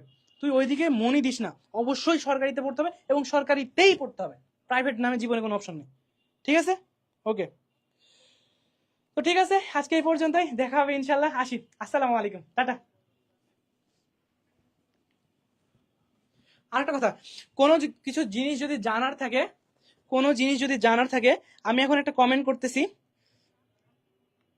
একটা কমেন্ট করতেছি, আল্লাহ হাফেজ, হ্যাঁ, আল্লাহ হাফেজ, এই আইডিতে জানাও যদি, এই তো আমানুল্লাহ আমান, আইডির নাম হচ্ছে আমানুল্লাহ আমান। ওকে, এই আইডিতে জানাও তোমাদের যদি কোনো প্রশ্ন থাকে, সলভ করে দেওয়ার চেষ্টা করবেন ইনশাল্লাহ। আল্লাহ হাফেজ, ভালো থাকেন ভাইয়া, তুমিও, আল্লাহ তোমারে ভালো রাখুক, আল্লাহ তোমারেও ভালো রাখুক। আমিনা বেগম, আসসালামু আলাইকুম। ওয়ালাইকুম আসসালাম, বাই বাই, আল্লাহ হাফেজ, টাটা টাটা।